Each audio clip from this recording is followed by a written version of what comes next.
콩과 팥을 한데 섞어놨으니 해지기 전까지 골라내지 못하면 이 집 사람이 아니다. 시어머니의 불호령에 마당 멍석 위로 곡식이 와르르 쏟아졌습니다. 막내 며느리의 손등에는 이미 회초리 자국이 붉게 남아 있었지요. 큰 동서는 곁눈질로 웃을 뿐 누구 하나 거들지 않았습니다. 그런데 이 며느리에게는 아무도 모르는 재주가 하나 숨겨져 있었습니다. 구독과 좋아요는 더 좋은 이야기를 만드는 힘이 됩니다. 그럼 지금부터 막내 며느리 새별의 이야기를 시작하겠습니다. 옛날 옛적 경상도 어느 고을에 한만석이라는 분홍이 살았습니다. 전답이 15 맞이기요. 곳간에는 쌀이 넘쳐 흘렀지요. 마을 사람들은 그를 두고 한 대감이라 불렀습니다. 아침이면 사랑채에 앉아 마을 어른들의 이야기를 들어주고 흉년이 들면 곳간을 여러 이웃을 도왔습니다. 인심도 넉넉하고 엄하기로도 소문난 어른이었지요. 하지만 그 집 안채로 들어서면 분위기가 달랐습니다. 문을 열면 가장 먼저 보이는 게 시어머니 종래의 굳은 표정이었지요. 종래는 집안 살림을 빈틈없이 쥐고 흔드는 여인이었습니다. 곳간 열쇠는 물론이거니와 기름 한 종지, 소금 한 줌까지 반드시 제 손에서 내어주었습니다. 허락 없이는 쥐 한 마리도 곳간 근처를 얼씬거리지 못하게 했지요. 큰 며느리 수련은 시어머니의 오른팔이었습니다. 얼굴에는 늘 웃음이 걸려 있었지만 그 눈만큼은 좀처럼 웃지 않았지요. 놀이개를 2~3개씩 달고 다니며 허리를 꼿꼿이 세우고 걸었습니다. 시어머니가 누군가를 탓하면 수련은 거기에 어김없이 한마디씩 얹었습니다. 그게 버릇이었지요. 얼핏 보면 살뜰한 맏며느리 같았지만 새별의 눈에 수련이 그렇게 보인 적은 단 한 번도 없었습니다. 막내 며느리 새별이 이 집에 들어온 건 꼭 3년 전이었습니다. 원래 새별의 친정은 장사로 이름난 집안이었습니다. 전국 장터를 누비며 포목과 곡식을 사고 팔던 상단이었지요. 아버지는 어떤 물건이든 눈대중 한 번으로 무게를 짚어냈고 셈은 귀신같이 빨랐습니다. 새별은 그 옆에서 자랐습니다. 장부 쓰는 법을 배우고 손저울 다루는 법을 익혔지요. 상단 아이들이 글 읽을 나이에 새별은 숫자를 읽었습니다. 그런데 새별이 18 되던 해 겨울이었습니다. 창고에 불이 났지요. 한밤중에 시작된 불은 순식간에 번져나갔고 하룻밤 사이에 전 재산이 재로 변했습니다. 아버지는 그 충격으로 자리에 누웠습니다. 다시는 일어나지 못할 것 같았지요. 그런데 새별은 그날 밤 불길 속으로 뛰어들었습니다. 목숨보다 무언가를 먼저 챙기겠다는 일념이었지요. 친정 장부였습니다. 대대로 내려온 셈법과 거래, 기록이 빼곡히 적힌 낡은 책이었습니다. 새별은 그걸 품에 안고 뛰쳐나왔지요. 그 바람에 오른쪽 손목에 불 자국이 남았습니다. 긴 소매 안쪽에 가려진 잘 보이지 않는 흉터였습니다. 한씨 집에 시집을 온 건 아버지의 병이 깊어진 뒤의 일이었습니다. 형편이 기울어진 집딸이니 시어머니 눈밖에 나기는 이미 들어오는 날부터 정해진 것이었지요. 첫날부터 새별의 자리는 부엌 한 귀퉁이였습니다. 안방에 들어서기도 전에 광주리를 손에 쥐어줬습니다. 새벽에 일어나 밥을 안 치고 빨래를 하고 마당을 쓸었습니다. 여름이면 땀이 등줄기를 타고 흘렀고 겨울이면 손가락이 트고 갈라졌지요. 해가 뜨기 전에 일을 시작해서 별이 뜰 때야 손을 놓았습니다. 그러는 동안 수련은 안방에 앉아 씨앗이나 고르는 척했지요. 시어머니는 그걸 보고도 모른 척했습니다. 남편 석주는 나쁜 사람이 아니었습니다. 아내가 고생하는 걸 모르지 않았지요. 하지만 어머니 앞에서는 말 한마디 제대로 못하는 사람이었습니다. 새별이 눈물을 훔치는 걸 보고도 그저 헛기침만 한 번 하고 자리를 피했지요. 새별은 그게 서운하다고 생각한 적이 없었습니다. 그냥 그런 사람이려니 했지요. 기대를 하지 않으면 실망도 없는 법이니까요. 시아버지 만석은 집안에서 가장 과묵한 사람이었습니다. 아침이면 마당을 한 바퀴 천천히 돌고 사랑채에 앉아 읍내 돌아가는 이야기를 들었지요. 며느리들한테는 거의 말을 걸지 않았습니다. 새별에게도 마찬가지였지요. 하지만 새별은 가끔 이상한 걸 느꼈습니다. 시아버지의 시선이 자신에게 머물 때가 있었습니다. 재고 있는 눈빛이었지요. 그게 무얼 재는 건지는 알 수 없었습니다. 그냥 느낌이었으니까요. 새별에게 하루 중 가장 편한 시간은 밤이었습니다. 모두가 잠든 뒤에야 뒷방 한 구석에 혼자 앉을 수 있었지요. 거기서 새별은 작은 보퉁이를 꺼냈습니다. 안에는 손저울이 들어 있었습니다. 친정에서 쓰던 것이었지요. 아버지가 마지막으로 쓰던 저울이었습니다. 새별은 추를 하나씩 손에 올려봤습니다. 무게를 손바닥으로 기억하는 것, 그게 몸에 밴 버릇이었지요. 그리고 장부 귀퉁이에 오늘 쓴 곡식과 남은 양을 적었습니다. 시어머니가 시킨 것도 아니었고 누가 알아주는 것도 아니었지요. 그냥 몸이 그렇게 하고 싶었습니다. 숫자를 쓰는 동안만은 마음이 고요했으니까요. 어느 저녁이었습니다. 부엌에서 빈 광주리를 들고 사랑채 앞을 지나는데 안에서 시아버지의 목소리가 들려왔지요. 곧간 열쇠란 것은 어른 노릇하는 손이 아니라 샘이 맑은 손에 쥐어지는 법이니라. 누구에게 하는 말인지 알 수 없었습니다. 새별은 발걸음을 멈췄다가 그냥 지나쳤지요. 그 말이 자신을 향한 것이라고는 꿈에도 생각지 못했습니다. 이 집에서 새별보다 아래에 있는 사람이 없는데 어찌 곧간 열쇠가 제 것이 되겠느냐 싶었지요. 그날 밤도 새별은 여느 때처럼 장부를 펼쳤습니다. 오늘 쓴 쌀과 콩, 참기름의 양을 또박또박 적었지요.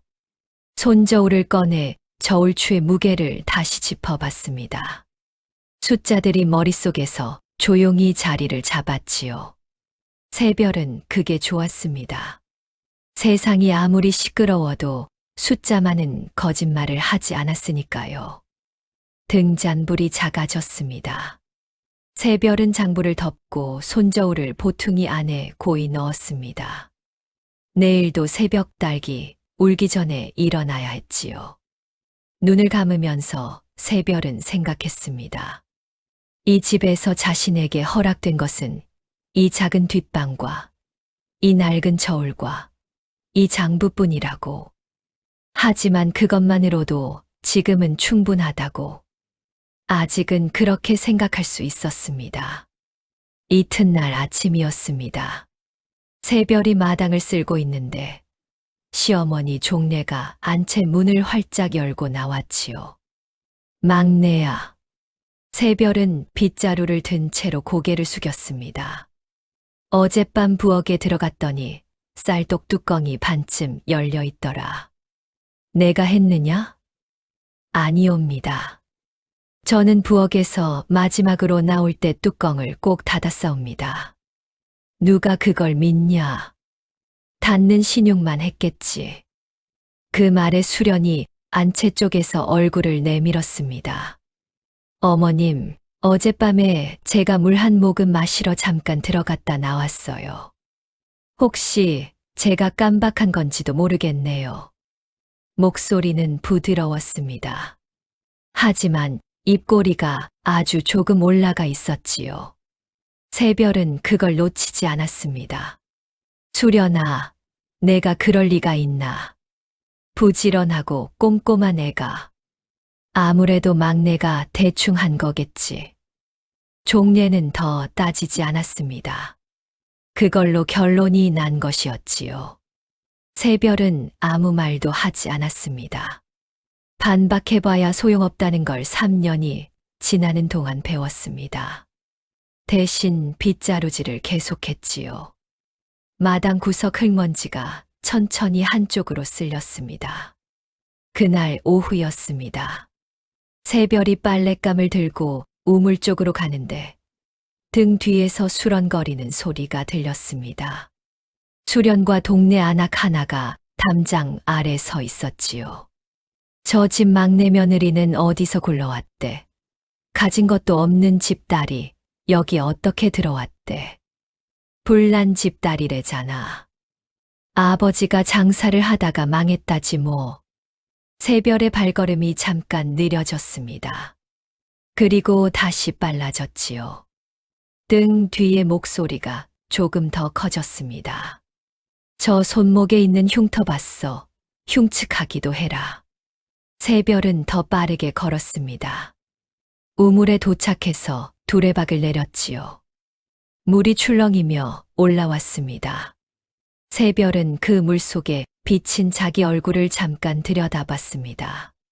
조용한 얼굴이었습니다. 당장 울 것 같은 얼굴이 아니었습니다.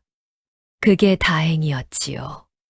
흉터는 새별이 스스로 부끄러워한 적 없었습니다. 불길 속에서 장부를 안고 나온 그날 밤이 자랑스럽다고까지는 말할 수 없었지만 그게 부끄러운 것은 아니었습니다. 아버지가 평생 일궈온 것을 지키려 한 것뿐이었으니까요. 지금은 아무 쓸모가 없는 장부라도 그건 새별의 것이었습니다. 저녁 무렵 일을 마치고 뒷방으로 들어오는데 시아버지 만석이 마당 한가운데 서 있었습니다. 하늘을 보고 있었지요. 새별은 조용히 지나치려다가 멈췄습니다. 시아버지가 이쪽을 보고 있었으니까요. 새별아. 처음이었습니다. 시아버지가 이름을 부른 것이. 예, 아버님. 물건 값을 눈으로 어림잡는 것과 손으로 무게를 재는 것 중 어느 쪽이 믿을 만하냐.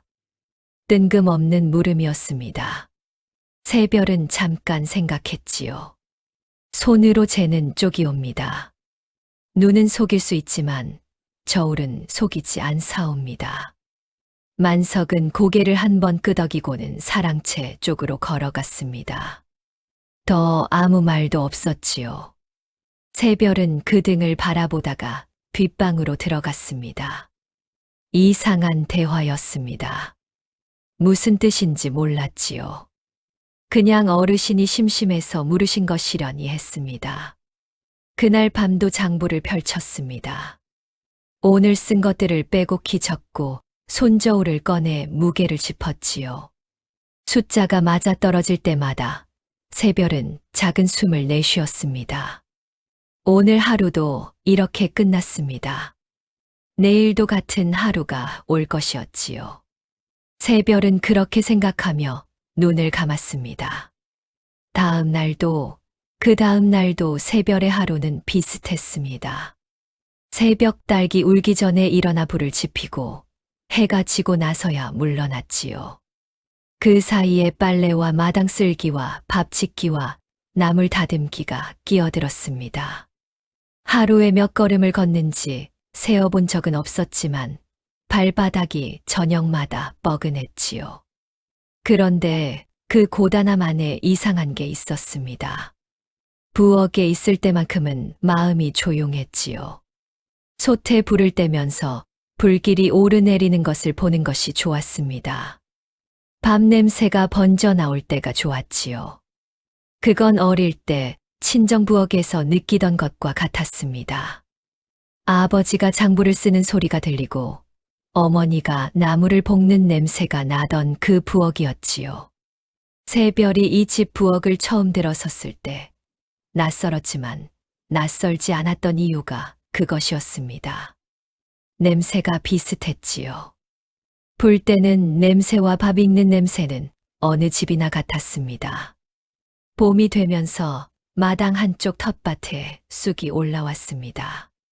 새별은 그것을 보고 잠깐 멈췄지요. 친정 텃밭에도 봄마다 쑥이 올라왔었습니다. 아버지가 쑥을 좋아했지요. 어머니는 이른 봄쑥을 넣어 죽을 끓여드렸습니다. 새별은 쑥을 조금 뜯었습니다. 부엌으로 가져가 죽을 끓였지요. 아침밥 외에 따로 끓이는 것이었습니다. 솥에 넣고 저으면서 냄새를 맡았지요. 맞았습니다. 봄 냄새였습니다.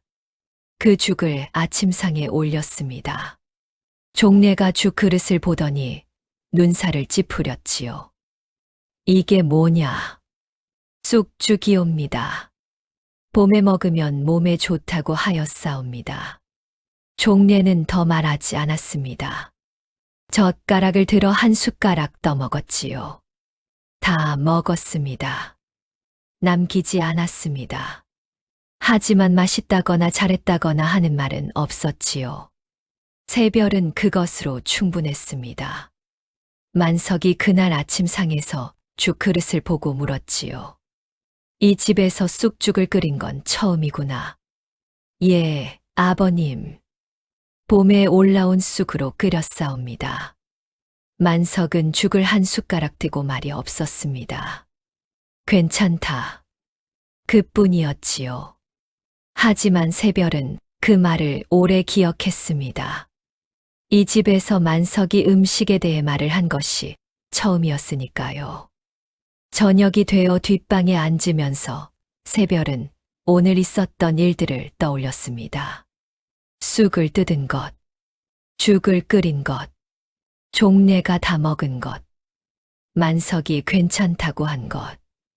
그것들을 장부에 적지는 않았지요. 숫자가 아니었으니까요. 하지만 가슴 안쪽에 적었습니다. 지워지지 않게. 한씨 집의 곳간은 마당 안쪽 담장 바로 옆에 있었습니다. 두꺼운 참나무 문짝에 쇠 자물쇠가 달려 있었지요. 그 열쇠는 시어머니 종례의 치마 허리춤에 매달려 있었습니다. 종례가 어디를 가든 그 열쇠는 항상 함께였지요. 잘 때도 머리맡에 놓아두었습니다. 마을 사람들 사이에서도 그 열쇠 이야기는 유명했습니다. 한씨 집 며느리가 되면 죽을 때까지 곳간 문을 스스로 열 수 없다는 말이 공공연히 돌았지요. 새별은 3년이 지나도록 곳간 안을 혼자 들어가 본 적이 없었습니다. 시어머니가 열어주고 꺼내주는 것만 받았었지요. 쌀 한 돼, 기름 한 홉, 장 한 사발. 그것도 매번 종례가 눈으로 확인하고 직접 건네줬습니다. 새별은 그러려니 했습니다. 그게 이 집 살림의 방식이었으니까요. 그런데 이상한 게 있었습니다. 새별이 저녁마다 몰래 장부에 적어두는 숫자들이 있었지요. 오늘 부엌에서 쓴 쌀의 양, 시어머니가 꺼내준 콩의 무게, 참기름의 양. 그것들을 하나씩 적어두다 보니 어느 날부터인가 숫자가 맞지 않았습니다. 처음에는 새별 자신이 잘못 적은 줄 알았지요. 다시 계산해 봤습니다. 틀리지 않았습니다.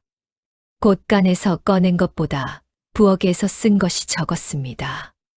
남은 것이 어딘가로 가고 있었지요. 새별은 그 사실을 아무에게도 말하지 않았습니다. 말할 수 없었지요. 막내 며느리가 시어머니한테 장부를 내밀며 따질 수 있는 집이 어디 있겠느냐 싶었습니다. 그냥 계속 적어두기로 했습니다. 숫자는 쌓였습니다. 그 즈음 수련의 행동에도 이상한 점이 생겼습니다. 이따금 이른 새벽에 혼자 곳간 근처를 어슬렁거렸지요. 새별이 부엌에서 밥을 안 치다 우연히 본 것이었습니다. 수련은 곳간 쪽을 흘끔 보더니 아무 일도 없다는 듯 안채로 들어갔지요. 새별은 못 본 척했습니다. 하지만 속으로는 적어두었습니다. 날짜와 함께 읍내에는 서상철이라는 아전이 있었습니다. 관아에서 서리 일을 보는 자였는데 이 고을에서 세곡을 거두고 장부를 정리하는 역할을 맡고 있었지요. 얼굴이 가늘고 콧수염이 성근 사람이었습니다. 말은 부드러웠지만 눈빛이 늘 이리저리 움직였지요. 한씨 집과는 세곡 납부 때마다 얼굴을 마주쳤습니다. 만석은 그를 못마땅하게 여겼지만 관아일이라 내색하지 않았지요. 수련이 그 서상철과 안면이 있다는 사실을 새별이 알게 된 건 장날이었습니다. 장을 보러 나갔다가 우연히 두 사람이 나란히 걷는 것을 보았지요. 수련은 커다란 보자기를 들고 있었습니다. 상철이 그걸 받아 들고 걸음을 재촉했지요. 아주 잠깐이었습니다. 새별은 못 본 척 고개를 돌렸습니다. 하지만 그 장면이 머릿속에 남았지요. 그날 밤 장부에 한 줄을 더 적었습니다. 보자기 크기와 수련이 걷던 방향을. 숫자가 아닌 것을 적어 넣은 건 처음이었습니다. 봄이 깊어지면서 한씨 집 안채는 조금씩 더 바빠졌습니다. 가을 세곡 납부를 앞두고 곳간 재고를 점검해야 했기 때문이지요.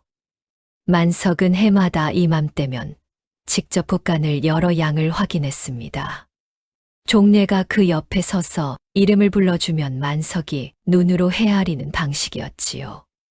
올해도 그 날이 다가왔습니다. 그런데 전날 밤이었습니다. 새별이 뒷방에서 장부를 들여다보다가 멈칫했지요. 지난 2달 동안 적어 내려온 숫자들을 전부 더해보았습니다. 곳간에서 나온 것과 부엌에서 쓴 것의 차이가 쌀로 따지면 15섬을 훌쩍 넘어 있었습니다. 적은 양이 아니었지요. 새별은 손저울을 꺼내 저울추를 손에 올려봤습니다. 손이 미세하게 떨렸습니다. 이걸 어떻게 해야 하나 싶었지요. 다음 날 아침이었습니다. 만석이 곳간 문을 열었습니다. 종례가 목록을 읽었지요. 쌀, 보리, 콩, 참기름. 그런데 만석의 얼굴이 굳어갔습니다. 한 칸, 2칸 확인할수록 표정이 딱딱해졌지요. 이게 어찌 된 것이냐. 목소리가 낮게 깔렸습니다. 쌀이 이렇게 모자라면 올 가을 세곡을 어떻게 납부한다는 것이냐. 종례는 처음에는 셈이 틀렸나 싶어 다시 헤아렸지요. 헤아릴수록 숫자는 맞지 않았습니다. 쌀만 15섬 가까이 모자랐습니다. 종례의 얼굴이 하얗게 질렸지요. 그때 수련이 앞으로 나섰습니다. 표정은 차분했습니다. 어머님, 아무래도 곳간 관리가 허술했던 것 아니겠어요. 누가 몰래 드나든 것 같아요. 그 말이 떨어지자마자 모든 눈이 한 곳으로 향했습니다. 새별이었지요. 종례는 천천히 새별 쪽으로 돌아섰습니다. 막내야. 새별은 고개를 숙였습니다. 내가 새벽에 부엌 드나들 때 곳간에는 안 들렀느냐. 저는 곳간 열쇠를 가진 적이 없사옵니다. 열쇠 없이도 사람이 드나드는 방법은 있는 법이지. 새별은 고개를 들었습니다. 부당하다는 말을 꺼내야 할지 말아야 할지 갈렸지요. 만석이 마당 한가운데 서서 새별을 바라보고 있었습니다. 아무 말이 없었지요. 그 눈빛이 무언가를 기다리는 것 같았습니다. 새별은 입을 다물었습니다. 지금 당장 무언가를 증명할 방법이 없었지요. 장부는 있었습니다. 하지만 그걸 꺼내 드는 순간 3년 동안 몰래 기록해온 것이 드러나는 셈이었습니다. 때가 아직 아니었지요. 제가 한 일이 아니옵니다. 그 한마디만 했습니다. 그리고 조용히 물러났지요. 수련은 그 뒷모습을 바라보며 놀이개를 만지작거렸습니다. 입꼬리가 아주 조금 올라가 있었지요. 새별은 등 뒤에서 그것을 느꼈습니다. 보지 않아도 알 수 있었습니다. 그날 저녁 뒷방에 돌아온 새별은 장부를 꺼내지 않았습니다. 대신 손저울을 손에 쥐고 한동안 앉아 있었지요. 저울추가 손바닥 위에서 묵직했습니다. 차갑고 무겁고 정직했습니다. 새별은 그걸 꽉 쥐었습니다. 때가 오면 꺼낼 것이었습니다. 아직은 아니었지요. 밤이 깊어졌습니다. 새별은 결국 장부를 꺼냈지요. 다시 숫자들을 들여다봤습니다. 지난 2달, 열흘 단위로 빠짐없이 기록한 것들이었습니다. 어느 날 얼마가 나왔고 부엌에서 얼마를 썼는지, 차이가 생기기 시작한 날도 표시되어 있었지요. 2달 전 정월 초였습니다. 새별은 손가락으로 그 날짜를 짚었습니다. 정월 초에 무슨 일이 있었던가 하고 생각했지요. 그때 수련이 혼자 읍내에 다녀왔습니다. 큰 보자기를 들고 나갔다가 빈손으로 돌아왔지요. 새별은 그것도 기억하고 있었습니다. 서상철이 세곡 장부를 관리하는 아전이라는 것도 알고 있었습니다. 관아에 바칠 세곡이 모자라면 그 집에서 채워야 하는 것이 법이었지요. 만약 미리 빼돌린 곡식을 다른 곳에 팔아 돈을 챙긴다면 세곡 납부 때 모자라는 양만큼을 다른 사람에게 씌우면 그만이었습니다. 그리고 이 집에서 그 누명을 뒤집었을 사람이 누구인지 새별은 이미 알고 있었지요. 손저울을 다시 쥐었습니다. 이번에는 더 꽉 쥐었습니다. 장부가 있었습니다. 2달치 숫자가 있었지요. 곳간에서 나온 것과 부엌에서 쓴 것의 차이가 기록되어 있었습니다. 그것만으로는 부족했습니다. 수련이 무엇을 들고 나갔는지, 상철에게 무엇을 건넸는지는 새별이 직접 본 것이 아니었지요. 숫자에 빈틈이 있었습니다. 새별은 장부 맨 뒤 빈 쪽을 펼쳤습니다. 거기에 앞으로 해야 할 일들을 적었지요. 작고 또렷한 글씨로 밤바람이 창호지를 흔들었습니다. 등잔불이 가물거렸지요. 새별은 적는 것을 멈추지 않았습니다. 때가 반드시 올 것이었습니다. 그때를 위해 지금 할 수 있는 것은 기록하는 일이었지요. 숫자는 거짓말을 하지 않는다는 것을 새별은 알고 있었습니다. 그것만 믿었습니다. 이튿날 새벽이었습니다. 닭이 울기 전에 일어나 부엌으로 갔지요. 밥을 안 치기 전에 새별은 잠깐 멈췄습니다. 쌀독 뚜껑을 열고 안에 남은 양을 손으로 헤아렸지요. 손저울로 무게를 재어 수첩 한 귀퉁이에 적었습니다. 어젯밤 적어둔 것과 비교했지요. 차이가 있었습니다. 밤 사이에 누군가 손을 댔다는 뜻이었습니다. 새별은 뚜껑을 닫고 불을 지폈습니다. 연기가 굴뚝으로 피어올랐지요. 마당 어딘가에서 발소리가 들렸습니다. 새별은 돌아보지 않았습니다. 부뚜막 앞에 앉아 불길을 지켜봤지요. 불은 정직했습니다. 더 많이 떼면 더 많이 타올랐습니다. 덜 떼면 약해졌지요. 거짓이 없었습니다. 오늘 하루도 시작되었습니다. 새별은 국자를 들었습니다. 그날 저녁 만석이 사랑채에서 혼자 앉아 있었습니다. 창호 너머로 마당이 보였지요. 새별이 저녁 설거지를 마치고 뒷방으로 들어가는 것을 만석은 조용히 바라보았습니다. 3년이었습니다. 그 3년 동안 만석은 새별을 지켜봤지요. 처음에는 별 관심이 없었습니다. 망한 집 딸을 들인 것이 못내 마음에 걸렸지요. 그런데 어느 날 저녁 마당을 지나다가 빗방 창호 틈으로 불빛이 새어나오는 것을 봤습니다. 깊은 밤이었지요. 만석은 발걸음을 멈췄습니다. 그리고 이튿날도, 그 다음 날도 그 불빛은 꺼지지 않았습니다. 며느리들 중 밤에 홀로 무언가를 하는 사람은 새별뿐이었습니다. 수련은 해가 지면 안방에 틀어박혀 일찌감치 잠자리에 들었지요. 그런데 새별은 달랐습니다. 만석은 어느 날 문틈으로 살짝 들여다봤습니다. 새별이 작은 것을 손에 쥐고 눈을 내리깔고 있었지요. 저울이었습니다. 그 옆에 장부가 펼쳐져 있었습니다. 만석은 그날 이후 새별을 다르게 보기 시작했습니다. 하지만 아무 말도 하지 않았지요. 아직은 지켜볼 때였습니다.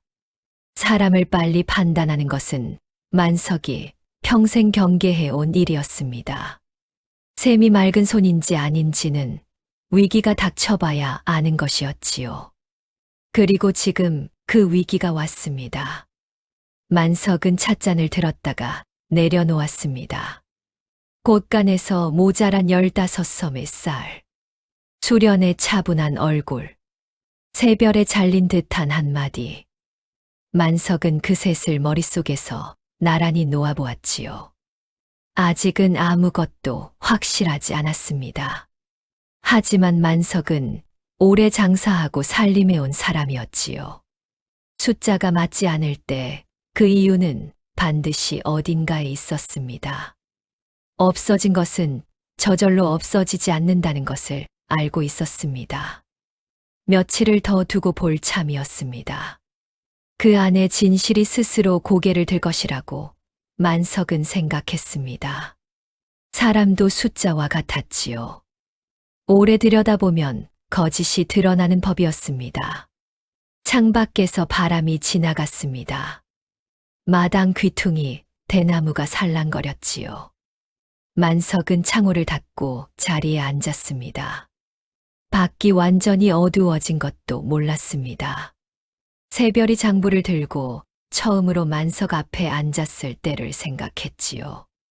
그 전에 수련에게 되박 이야기를 물었을 때를 생각했습니다. 그 모든 것이 이 뒷방 등잔 아래에서 준비된 것이었지요. 숫자가 사람을 구하는 것은 아니었습니다.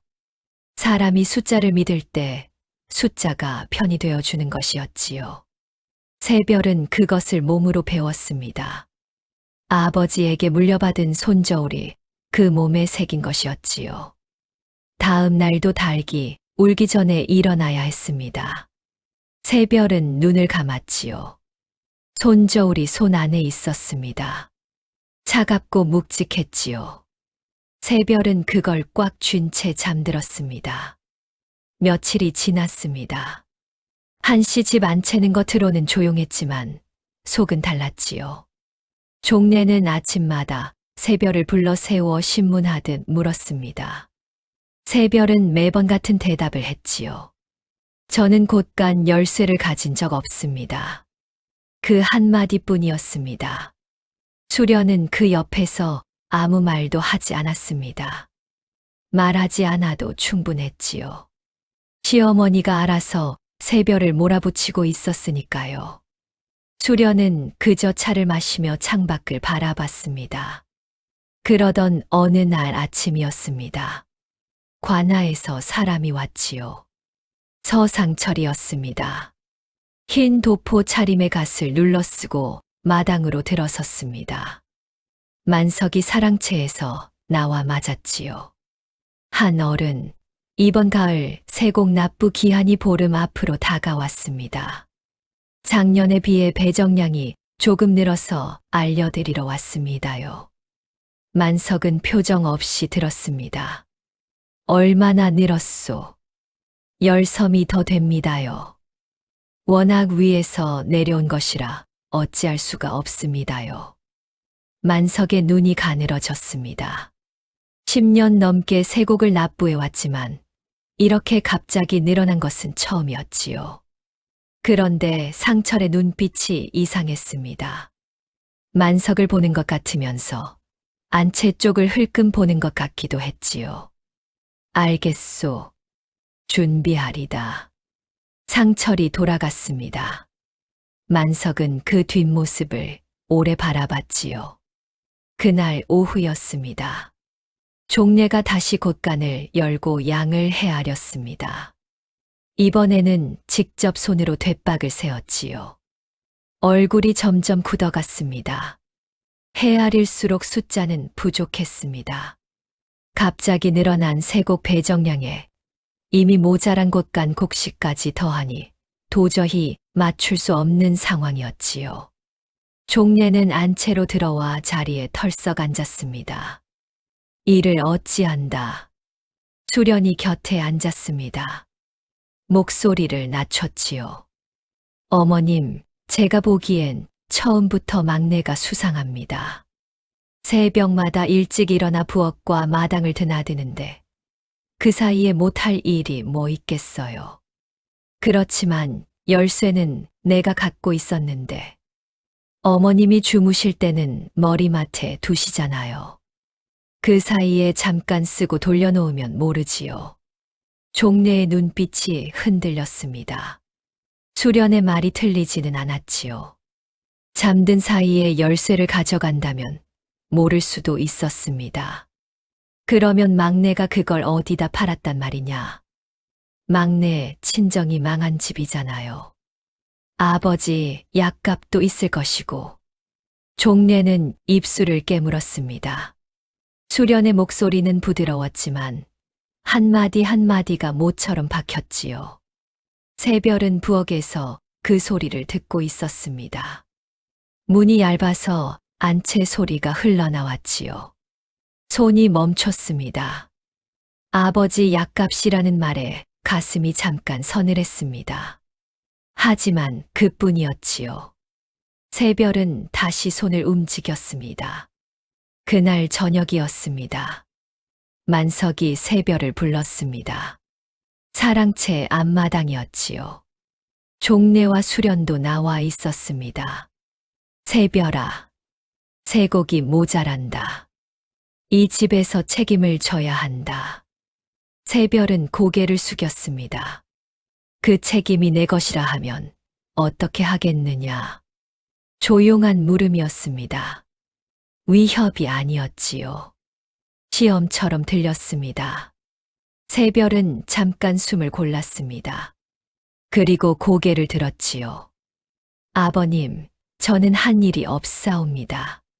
하지만 억울함을 호소하려면 증거가 있어야 한다는 것도 알고 있사옵니다. 증거가 있느냐? 아직은 아니옵니다. 하지만 시간을 주신다면 반드시 밝혀내겠사옵니다. 종례가 옆에서 코웃음을 쳤습니다. 없는 증거를 어찌 만들어낸단 말이냐. 빠져나가려는 수작 아니냐. 수련도 고개를 저었지요. 어머님 말씀이 맞아요. 괜히 시간만 끌다가 세곡 납부 기한을 넘기면 관아에서 사람이 나옵니다. 만석은 두 사람의 말을 듣고도 새별에게서 눈을 떼지 않았습니다. 새별도 시선을 내리깔지 않았지요. 그 눈이 거짓말을 하는 눈이 아니라는 것을 만석은 느꼈습니다. 하지만 느낌만으로는 안 되었지요. 사흘을 주겠다. 종례가 놀란 듯 남편을 봤습니다. 사흘 안에 내가 한 일이 아니라는 것을 증명하면 된다. 못하면 관아에 넘긴다. 새별은 고개를 숙였습니다.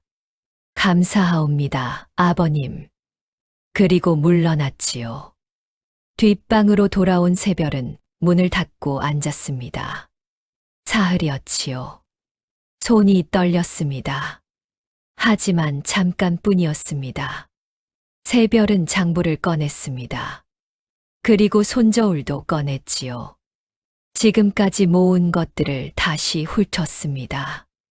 두 달치 숫자, 곳간 출납 기록, 수련이 새벽에 곳간 근처를 어슬렁거린 날짜들, 장날 상철에게 보자기를 건넨 것, 차이가 생기기 시작한 날짜와 수련이 읍내 다녀온 날짜가 겹친다는 것.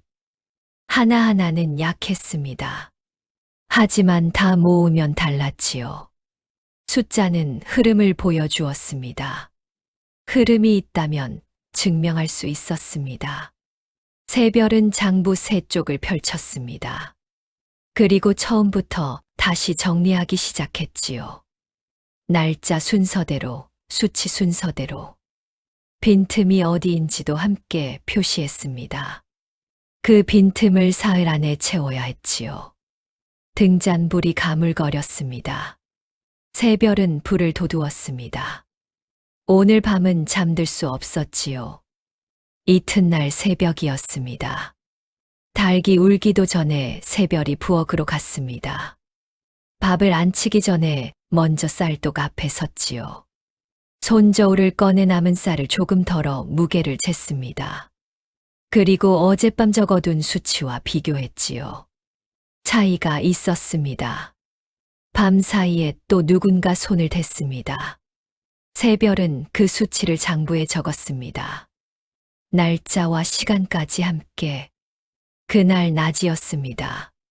새별은 핑계를 만들어 장터 쪽으로 나갔습니다. 나무를 사러 간다고 했지요. 장터 어귀에서 곡식 상인 하나를 붙잡았습니다. 노인이었지요. 어르신, 이 고을에서 최근에 쌀을 대량으로 사간 사람이 있었나요? 10섬이나 15섬 단위로요. 노인이 눈을 가늘게 떴습니다. 왜 그걸 묻소? 집에서 거래처를 찾고 있는데 좋은 값에 팔 곳이 있는지 해서요. 노인은 잠깐 생각하다가 말했습니다. 2달 전쯤에 관아 쪽 사람이 와서 쌀을 꽤 사갔지. 서설이라는 사람이었는데. 새별은 고개를 끄덕였습니다. 속으로 날짜를 맞춰봤지요. 수련이 읍내에 다녀온 날과 열흘 차이였습니다. 보자기를 건넨 뒤 상철이 그걸 팔아 돈으로 바꾸는데 걸린 시간이었지요. 빈틈이 하나 채워졌습니다. 뒷방으로 돌아온 새별은 장부에 그 내용을 적었습니다. 그리고 남은 빈틈을 다시 확인했지요. 수련이 곧 간 열쇠를 어떻게 썼는지가 아직 남아 있었습니다. 그게 마지막이었지요. 새별은 잠깐 생각했습니다. 그리고 손저울을 들었습니다. 열쇠를 따로 만들 필요는 없었지요. 자물쇠에 쓴 흔적이 있다면 그것으로 충분했습니다. 쇠에 긁힌 자국은 지워지지 않으니까요. 사흘 중 이틀이 지났습니다. 새별에게 남은 것은 하루였지요. 그 하루 안에 마지막 한 가지를 찾아야 했습니다. 새별은 장부를 덮었습니다. 눈을 감았지요. 가슴이 빠르게 뛰었지만 손은 떨리지 않았습니다. 손저울이 손 안에서 묵직했습니다. 차갑고 무겁고 정직했지요. 새별은 그걸 꽉 쥐었습니다. 내일이면 알 수 있을 것이었습니다. 사흘째 되는 날 새벽이었습니다.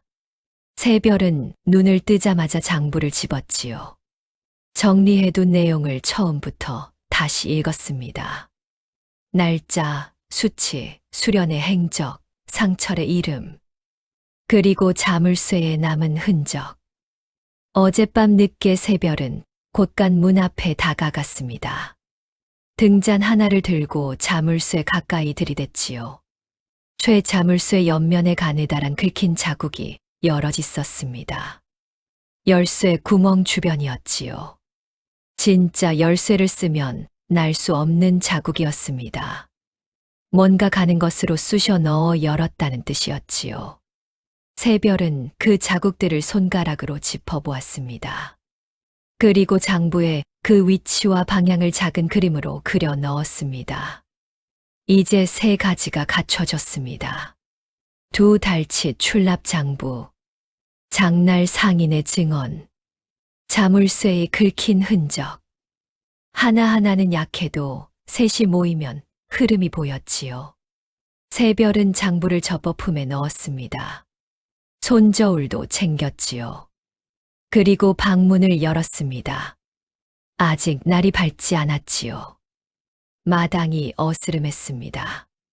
새별은 그 어스름 속에 서서 잠깐 눈을 감았습니다. 두려웠습니다. 솔직히 말하면 그랬지요. 막내 며느리가 시어머니 앞에서, 큰 동서 앞에서 장부를 꺼내 드는 것이 어떤 결과를 가져올지 몰랐습니다. 맞을 수도 있었지요. 쫓겨날 수도 있었습니다. 남편이 등을 돌릴 수도 있었지요. 하지만 새별은 알고 있었습니다. 지금 이 길을 가지 않으면 이 집에서 영영 아무것도 아닌 채로 살아야 한다는 것을. 그리고 그것이 새별이 감당할 수 없는 일이라는 것도. 눈을 떴습니다. 동쪽 하늘이 아주 조금 밝아지고 있었지요. 아침이 되었습니다. 만석이 마당에 나왔습니다. 사흘째 되는 날이었지요. 종례와 수련도 뒤따라 나왔습니다. 석주도 멀찍이 서 있었지요. 무언가 큰일이 벌어질 것 같은 분위기를 느끼는 듯 했습니다. 새별이 마당 한가운데 섰습니다. 품에서 장부를 꺼냈지요. 그리고 손저울을 꺼냈습니다. 종례의 눈이 커졌습니다. 그게 무엇이냐? 2달치 출납 기록이옵니다, 어머님. 제가 매일 밤 직접 적어둔 것이지요. 수련의 얼굴에서 웃음이 사라졌습니다. 처음으로 만석은 아무 말 없이 팔짱을 꼈습니다. 새별을 바라봤지요. 그 눈빛이 이제는 기다리는 것이 아니었습니다. 듣고 있는 눈빛이었지요. 새별은 장부를 펼쳤습니다. 목소리가 떨리지 않았습니다. 첫째, 지난 2달 동안 곳간에서 나온 곡식과 부엌에서 실제로 쓴 곡식의 차이가 쌀로 15섬 이상입니다. 날짜별로 전부 기록되어 있사옵니다. 종례가 끼어들었습니다. 그게 무슨 증거가 된다는 거냐? 내가 쓴 것을 내가 기록한 것 아니냐? 맞사옵니다. 그래서 2번째가 있사옵니다. 새별은 장부의 다른 쪽을 펼쳤습니다. 2달 전 정월 초 읍내 장터에서 곡식 상인 노인이 서설이에게 쌀을 10섬 이상 팔았다고 증언했사옵니다. 저는 어제 직접 그 상인에게 확인했지요. 수련의 눈이 흔들렸습니다. 셋째, 곳간 자물쇠에 긁힌 흔적이 있사옵니다. 진짜 열쇠로는 날 수 없는 자국이지요. 가는 쇠붙이로 억지로 열었다는 뜻이옵니다. 마당이 조용해졌습니다. 바람 한 점도 없었지요. 만석이 천천히 곳간 쪽으로 걸어갔습니다. 자물쇠를 들어 가까이 들여다봤지요. 그리고 다시 새별을 봤습니다. 이 자국을 언제 발견했느냐? 이틀 전 밤이옵니다. 왜 그때 바로 말하지 않았느냐? 하나만으로는 부족하다고 생각했사옵니다. 셋이 모여야 흐름이 보인다고 아버님께서 언젠가 말씀하신 것을 들었사옵니다. 만석은 잠시 침묵했습니다. 수련이 그때 앞으로 나섰습니다. 목소리가 조금 높아졌지요. 저 자국이 언제 생긴 건지 어찌 압니까? 저 장부를 누가 믿어요? 막내가 직접 쓴 것인데. 새별은 수련을 바라봤습니다. 조용히. 형님, 정월초 읍내에 가신 날 무슨 보자기를 들고 나가셨나요? 마당이 다시 조용해졌습니다. 수련의 얼굴이 굳었습니다. 입술이 열렸다가 다시 닫혔지요. 만석이 천천히 수련을 돌아봤습니다. 그리고 한 가지가 더 있었습니다. 새별이 말은 하지 않았지만 마음에 담아둔 것이었지요. 만석이 사흘을 주었다는 것이었습니다. 그 집에서 힘없는 막내 며느리에게 사흘이라는 시간을 준 것이었지요. 그게 쉬운 일이 아니라는 것을 새별은 알았습니다. 만석이 이미 새별을 보고 있었기 때문이었지요. 3년 동안 뒷방 등잔부를 보고 있었기 때문이었습니다. 새별은 그 사흘이 선물이라는 것을 알았지요. 그리고 그 선물을 허비하지 않겠다고 등잔 앞에서 다짐했습니다. 수련이 말을 잊지 못했습니다. 마당에 서 있는 사람들이 모두 그녀를 바라봤지요. 종래의 눈빛도 흔들렸습니다. 만석은 천천히 입을 열었습니다. 수련아, 대답해 보거라. 저는 장을 보러 갔던 것이옵니다. 무슨 보자기를 들고 나갔느냐? 그냥 빈 보자기였사옵니다. 만석의 눈이 가늘어졌습니다. 빈 보자기를 들고 장에 나가는 사람이 어디 있느냐? 물건을 담아 오려면 들고 가야 하는 것이지. 빈 것을 들고 나갈 이유가 없다. 수련의 입술이 다시 닫혔습니다.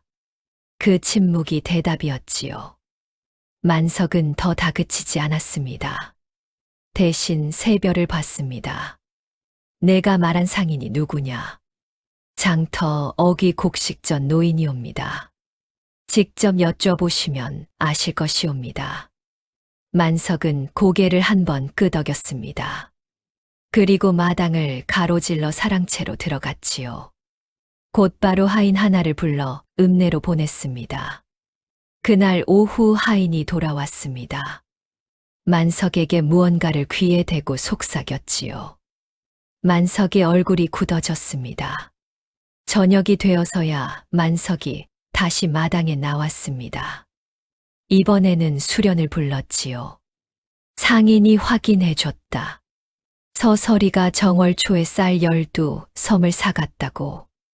수련이 고개를 숙였습니다. 그것이 이 집 곳간에서 나온 것이라면 내가 관여한 것이냐. 긴 침묵이었습니다. 마당 귀퉁이 대나무가 바람에 흔들렸지요. 수련의 어깨가 조금씩 아래로 내려갔습니다. 죄송하옵니다. 그 한마디였습니다. 종래가 그 자리에서 주저앉았습니다. 새별은 뒤쪽에 서서 그 장면을 바라봤지요. 석주가 멀찌감치서 얼굴을 들지 못했습니다. 그날 밤 사랑채의 불이 오래 켜져 있었습니다.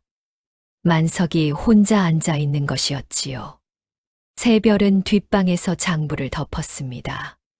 긴장이 풀리자 손이 조금 떨렸지요. 그제야 떨렸습니다. 사흘 동안은 떨 겨를이 없었습니다. 새별은 손저울을 꺼내 손바닥에 올렸습니다. 저울추의 무게가 묵직했지요. 차갑고 정직했습니다. 새별은 그걸 한동안 쥐고 있었습니다. 이튿날 아침이었습니다. 만석이 새별을 사랑채로 불렀지요. 처음 있는 일이었습니다. 막내 며느리를 사랑채로 부르는 것은 이 집에서 전례가 없었지요. 새별은 조심스럽게 문을 열고 들어섰습니다. 만석이 앉아 있었고 그 앞에 찻상이 놓여 있었지요. 앉거라. 새별이 자리를 잡았습니다. 만석은 찻잔을 들었다가 내려놓았습니다. 장부는 언제부터 썼느냐? 시집 온 첫날부터이옵니다. 누가 시켰느냐? 아무도 시키지 않았사옵니다. 친정에서부터 몸에 밴 것이옵니다.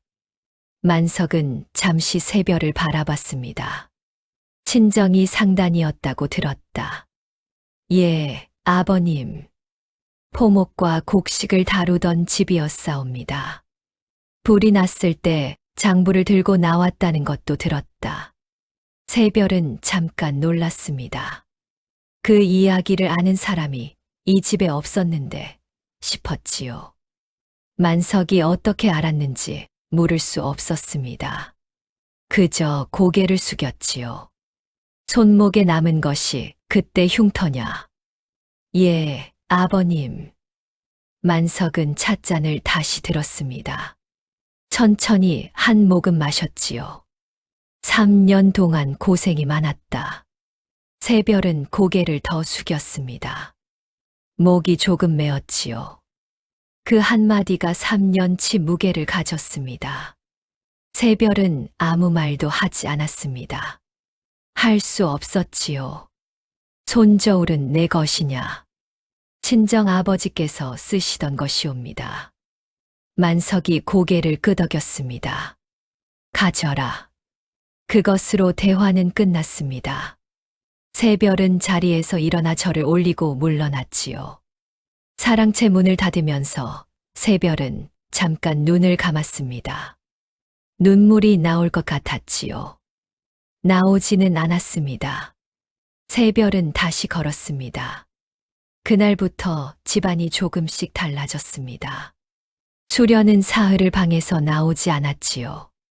종래는 그 사이에 서상철이 불려와 만석 앞에 무릎을 꿇는 것을 지켜봤습니다. 상철은 울면서 수련과 짜고 곧간 곡식을 빼돌렸다고 자백했지요. 만석은 그를 관아에 넘겼습니다. 아전 자리는 그날로 끝이었습니다. 종래는 며칠 동안 말이 없었습니다. 밥도 제대로 먹지 않았지요. 새별은 그런 시어머니에게 매일 밥상을 차려 들고 갔습니다. 아무 말 없이 놓고 물러났지요. 종래는 처음 이틀은 손도 대지 않았습니다. 사흘째 되던 날 밥그릇이 비워져 있었지요. 새별은 그것만 확인하고 나왔습니다. 석주가 어느 저녁 새별을 찾아왔습니다. 뒷방 앞에 서서 머뭇거렸지요. 미안하다. 새별은 고개를 들었습니다. 어머니 편만 들었던 것, 나서지 못했던 것. 새별은 잠깐 남편을 바라봤습니다. 그리고 말했지요. 괜찮습니다. 괜찮지 않은 것 다 안다. 새별이 작게 웃었습니다. 그래도 괜찮습니다, 서방님. 석주는 더 말하지 못했습니다. 새별도 더 말하지 않았지요. 그것으로 충분했습니다. 그로부터 열흘이 지났습니다. 세곡 납부 기한이 닷새 앞으로 다가온 날이었지요. 만석이 곳간 앞에 섰습니다. 종래도 나왔습니다. 그리고 새별을 불렀지요. 새별아, 이리 오너라. 새별이 다가갔습니다. 만석이 종래를 바라봤지요. 종래는 잠깐 표정이 굳었다가 천천히 치마 허리춤에서 무언가를 꺼냈습니다. 쇠 열쇠였습니다. 곳간 자물쇠 열쇠였지요. 종래가 그것을 새별 쪽으로 내밀었습니다. 손이 떨리고 있었지요. 새별은 받을까 말까 잠깐 망설였습니다. 그리고 두 손으로 받았지요. 열쇠가 손바닥에 닿았습니다. 묵직하고 차가웠습니다. 만석이 말했습니다. 곳간 열쇠란 것은 어른 노릇하는 손이 아니라 샘이 맑은 손에 쥐어지는 법이니라. 새별은 고개를 숙였습니다. 그 말이 어디서 들어본 말이었지요. 3년 전 사랑채 앞을 지나다 들었던 말이었습니다. 그때는 자신을 향한 것인 줄 몰랐지요. 지금은 알았습니다. 눈물이 날 것 같았습니다. 새별은 이를 물었습니다. 눈물은 나오지 않았지요. 손 안의 열쇠가 따뜻해졌습니다. 새별의 온기가 쇠에 옮겨간 것이었지요. 마당에는 봄바람이 불었습니다. 세곡 납부일이 됐습니다. 새별은 처음으로 곳간 문을 직접 열었지요. 열쇠가 자물쇠에 들어갔습니다. 찰칵 소리가 났습니다. 문이 열렸지요. 안으로 들어섰습니다. 서늘하고 어두웠습니다. 나달 냄새가 코를 찔렀지요. 새별은 멍석을 하나 꺼내 마당에 펼쳤습니다. 그리고 돛박을 들었지요. 세곡의 보틀살을 헤아리기 시작했습니다. 만석이 사랑채 문 사이로 그 모습을 바라봤습니다. 종래도 안방 창호 너머로 내다봤지요. 새별은 돛박을 3번 덜었습니다. 그리고 멈췄지요. 손저울을 꺼내 무게를 확인했습니다. 장부에 적었습니다. 그리고 다시 덜었지요. 틀리지 않게, 빠지지 않게, 남기지 않게. 그 모습을 보고 있던 종례가 안방으로 들어가 문을 닫았습니다. 마당에는 새별만 남았지요. 뙤박 소리가 규칙적으로 이어졌습니다. 세 곡은 기한에 맞춰 관하로 나갔습니다. 모자라지 않았지요. 만석은 그 결과를 보고받고 고개를 한 번 끄덕였습니다. 더 아무 말도 하지 않았지요. 그날 저녁 새별이 뒷방으로 돌아왔습니다. 장부를 펼쳤지요. 오늘 쓴 것들을 적었습니다. 세 곡으로 나간 양, 남은 양, 내일 써야 할 것들. 숫자가 또렷하게 정렬되었습니다. 손저울을 꺼냈습니다. 저울추 무게를 손에 올렸지요. 여느 때와 같았습니다. 똑같이 무겁고 똑같이 차가웠지요. 달라진 것이 아무것도 없는 것 같았지만 새별은 알았습니다. 달라진 것이 있었지요. 치마 허리춤에 열쇠가 매달려 있었습니다. 새별은 장부를 덮었습니다. 등잔불을 껐지요. 오늘 하루도 이렇게 끝났습니다. 내일도 새벽 딸기 울기 전에 일어나야 했지요. 할 일이 많았습니다. 새별은 그게 싫지 않았습니다. 눈을 감으면서 새별은 생각했습니다. 이 집에서 자신에게 허락된 것이 늘었다고. 이 작은 뒷방과 이 낡은 저울과 이 장부에 이제 곳간 열쇠가 더해졌다고. 그것만으로 오늘은 충분했습니다. 다음 날 아침이었습니다. 새별이 부엌에서 밥을 안 치고 있는데 발소리가 들렸지요. 종례였습니다. 부엌 문 앞에 서서 안을 들여다봤습니다. 새별은 고개를 숙였습니다. 어머님, 아침 진지는 곧 됩니다. 종례는 아무 말도 하지 않았습니다. 잠깐 서 있다가 돌아갔지요. 새별은 그 등을 바라봤습니다. 뭔가 말을 하려다 멈춘 것 같았습니다. 새별은 그냥 두기로 했지요. 말은 준비되면 나오는 것이었습니다. 기다릴 수 있었습니다. 불길이 타올랐습니다. 밤 냄새가 부엌을 채웠지요. 새별은 솥뚜껑을 살짝 들어 확인했습니다. 김이 올라왔습니다. 새별은 뚜껑을 다시 덮었지요. 오늘도 하루가 시작되었습니다. 해가 뜨고 있었습니다. 그런데 며칠 뒤였습니다. 마을의 소문이 돌기 시작했습니다. 한씨 집 곳간 열쇠가 막내 며느리한테 넘어갔다는 것이었지요. 맏며느리는 그 집을 나갔다는 말도 함께였습니다. 수련이 짐을 싸서 친정으로 간 것이었지요. 만석이 스스로 나가라 하지는 않았습니다. 수련이 스스로 나갔지요. 마을 안악들이 수런거렸습니다. 한씨 집 막내가 그렇게 셈이 밝을 줄 누가 알았겠어. 불난 집딸이라더니 오히려 그게 약이 된 거지.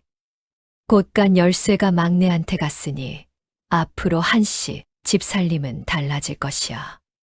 새별은 그 소문을 장에 나갔다가 들었습니다. 일부러 들으려 한 것이 아니었지요. 그냥 지나가다 들렸습니다. 새별은 멈추지 않고 걸었습니다. 듣기 좋은 말이었지만 그것 때문에 한 것이 아니었지요.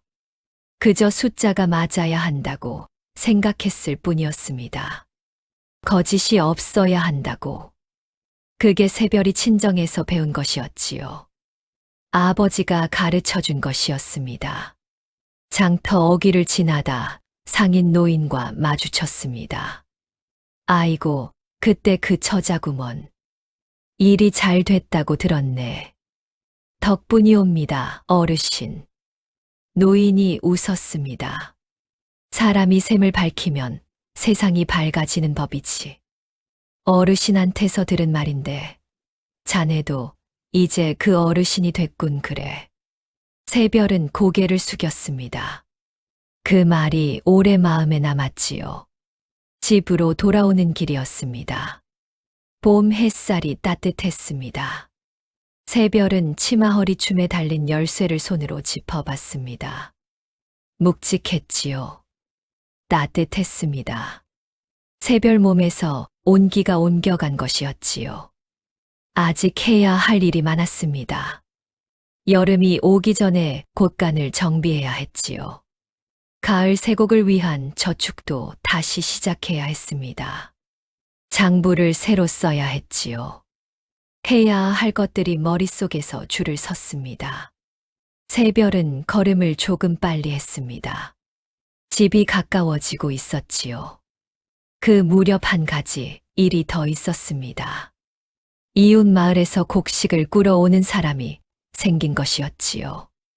한씨 집 곳간이 넉넉하다는 소문이 퍼진 탓이었습니다. 어느 날 오후였습니다. 흉년이 든 이웃 마을 노인 하나가 찾아왔지요. 허리가 굽고 지팡이를 짚은 어르신이었습니다. 한씨 댁에서 쌀을 좀 구워줄 수 있겠소. 올 봄에 모를 내야 하는데 씨앗이 없소이다. 새별이 나갔습니다. 노인을 마당으로 맞아들였지요. 어르신, 얼마나 필요하시옵니까? 한 마리면 됩니다. 가을에 2말로 갚겠소. 새별은 잠깐 생각했습니다. 씨앗쌀을 구워주는 것은 단순한 일이 아니었지요. 가을에 받을 수 있다는 보장이 없었습니다. 그렇다고 그냥 돌려보내는 것도 마음에 걸렸지요. 어르신, 사시는 마을이 어디이시옵니까? 갱변 마을이요. 새별은 장부를 꺼냈습니다. 갱변 마을이라면 이 집과 같은 물을 쓰는 마을이었지요. 흉년이 들었으면 이 집도 조심해야 할 때였습니다. 한 말은 드리기 어렵사옵니다. 노인의 얼굴이 굳어졌지요. 하지만 닷되는 가능하옵니다. 가을에 갚으실 때 닷되 반으로 갚아주시면 됩니다. 노인이 눈을 크게 떴습니다. 이자를 반 홉밖에 안 받는다는 말이오? 씨앗쌀은 빨리 심어야 하는 것이니 어르신이 서두르실 수 있게 조금 부담을 덜어드리는 것이옵니다. 노인이 고개를 숙였습니다. 고맙소이다. 새별은 곳간에서 닷되를 헤아렸습니다. 장부에 적었지요. 날짜, 노인 이름, 갱변마을, 닷되 빌려줌, 가을에 닷되 반 받기로 함. 한 자도 빠뜨리지 않았습니다. 노인이 돌아가면서 말했지요. 이 댁 며느리가 샘도 밝고 마음도 밝다는 말이 헛말이 아니구먼. 새별은 고개를 숙였습니다. 그 말이 마음에 남았지요. 그 가을이었습니다. 갱변 마을 노인이 약속대로 닷되 반을 들고 왔지요. 마당에 들어서면서 말했습니다. 봄에 꾼 것, 이자까지 갚으러 왔소이다. 새별이 받으면서 장부를 꺼냈습니다. 확인하고 적었지요. 돌려받은 날짜와 양을. 노인이 돌아가다 말고 뒤를 돌아봤습니다. 이 집 곳간이 오래 버티는 이유를 알겠소이다. 새별이 물었지요. 무슨 이유이옵니까, 어르신? 아는 것과 모르는 것을 기록하는 사람이 있기 때문이요. 새별은 고개를 숙였습니다. 그 말을 장부에 적고 싶었지요. 숫자가 아닌 것이었지만 결국 적었습니다. 장부 맨 뒤 빈 쪽에. 여름이 왔습니다. 한씨 집 곳간에는 새별의 손길이 닿기 시작했지요. 첫 번째로 한 일은 정리였습니다. 곳간 안에 쌓인 것들이 순서 없이 섞여 있었지요. 오래된 것과 새 것이 뒤엉켜 있었고 어디에 무엇이 있는지 한눈에 파악하기 어려웠습니다. 새별은 사흘에 걸쳐 전부 꺼냈지요. 마당에 멍석을 깔고 종류별로 늘어놓았습니다. 쌀은 쌀끼리, 보리는 보리끼리, 콩은 콩끼리. 그리고 날짜 순으로 쌓았지요. 오래된 것이 앞으로, 새 것이 뒤로. 마당을 가득 채운 곡식 더미를 보고 종례가 나왔습니다. 왜 다 꺼냈느냐? 번거롭게. 한 번만 이렇게 해두면 앞으로 수월하옵니다. 어머님. 어디에 무엇이 얼마나 있는지 한눈에 보이게 되지요. 종례는 못마땅한 듯 혀를 찼습니다. 하지만 말리지는 않았지요. 새별이 곳간에 다시 집어넣으면서 벽 쪽에 작은 나무판을 하나 걸었습니다. 거기에 무엇이 얼마나 있는지, 언제 꺼냈는지를 적을 수 있게 했지요. 장부를 밖에만 두지 않고 곳간 안에도 하나 만들어 놓은 것이었습니다. 다음 날 만석이 곳간 안을 들여다봤습니다. 한참을 서서 나무판을 바라봤지요. 이게 내 생각이냐? 예, 아버님. 꺼낼 때마다 바로 적어두면 나중에 따로 셈을 안 해도 되옵니다. 만석은 아무 말 없이 고개를 끄덕이고 나갔습니다. 새별은 그것으로 충분했지요. 두 번째 일은 여름 식량 배분이었습니다. 한씨 집 식구는 4명이었지만 머슴과 하인까지 합치면 10명이 넘었지요. 여름은 농번기라 일꾼들이 더 많이 먹는 계절이었습니다. 새별은 열흘치 식량을 미리 계산해 따로 나누어 두었지요. 아침 저녁으로 쓸 것과 논일 나가는 날 점심으로 쓸 것을 따로 구분했습니다. 종례가 그것을 보고 처음으로 물었습니다. 어찌 저리 따로 나눠두었느냐? 논일 나가는 날에는 평소보다 2홉씩 더 써야 하옵니다. 미리 빼두지 않으면 나중에 모자라게 됩니다. 종례는 잠깐 새별을 바라봤습니다. 그것도 내가 알아서 계산했느냐? 예, 아버님께서 일꾼 수를 알려주셨사옵니다. 종례는 더 묻지 않았습니다. 하지만 그날 이후로 새별에게 뭔가를 물을 때 목소리가 조금 낮아졌지요. 명령하는 목소리가 아니라 확인하는 목소리였습니다. 세 번째 일은 가을 준비였습니다. 여름이 한창일 때 가을을 생각해야 한다는 것이 새별이 친정에서 배운 것이었지요. 아버지가 늘 하던 말이었습니다. 풍년일 때 흉년을 대비하는 것이 장사꾼의 첫 번째 원칙이라고. 새별은 가을에 거둘 수확을 미리 계산했습니다. 전답이 15마지기이니 평년 수확이 얼마나 될지, 그 가운데 세곡으로 나갈 것이 얼마인지, 남은 것 중에서 겨울 동안 쓸 것이 얼마인지, 그것을 장부에 적어두었지요. 만석이 그 장부를 보았습니다. 이것을 어찌 알아서 계산했느냐? 작년 장부를 참고했사옵니다. 아버님 방 서랍에 있던 것이옵니다. 만석은 눈을 가늘게 떴습니다. 거기까지 뒤졌느냐? 죄송하옵니다. 허락을 먼저 구했어야 했는데. 만석은 잠깐 사이를 두었다가 말했습니다. 앞으로는 그냥 가져다 쓰거라. 새별은 고개를 숙였습니다. 가을이 왔습니다. 수확이 시작됐지요. 새별이 미리 계산해둔 것과 실제 수확이 얼마나 맞아떨어지는지가 드러나는 순간이었습니다. 논에서 탈곡한 쌀을 가마니에 담아곶간으로 들이면서 새별은 수를 세었지요. 하나, 둘, 셋. 가마니가 쌓일수록 숫자가 장부의 예상값에 가까워졌습니다. 마지막 가마니가 들어왔을 때 새별은 장부를 펼쳤습니다. 예상값과 실제값의 차이가 2섬이었지요. 평년보다 날씨가 좋았던 덕이었습니다. 만석이 옆에서 그 숫자를 봤습니다. 2섬 차이다. 예, 아버님. 올여름에 비가 고르게 왔사옵니다.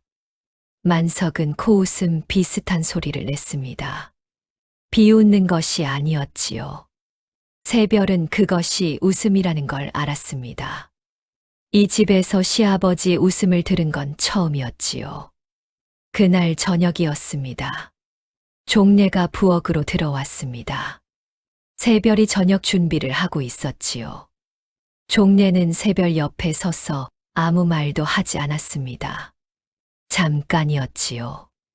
그리고 말했습니다. 솜씨가 늘었다. 밥 솜씨를 말하는 것인지 살림 솜씨를 말하는 것인지 알 수 없었습니다. 새별은 고개를 숙였지요. 어머님 덕이옵니다. 종례가 콧방귀를 뀌었습니다.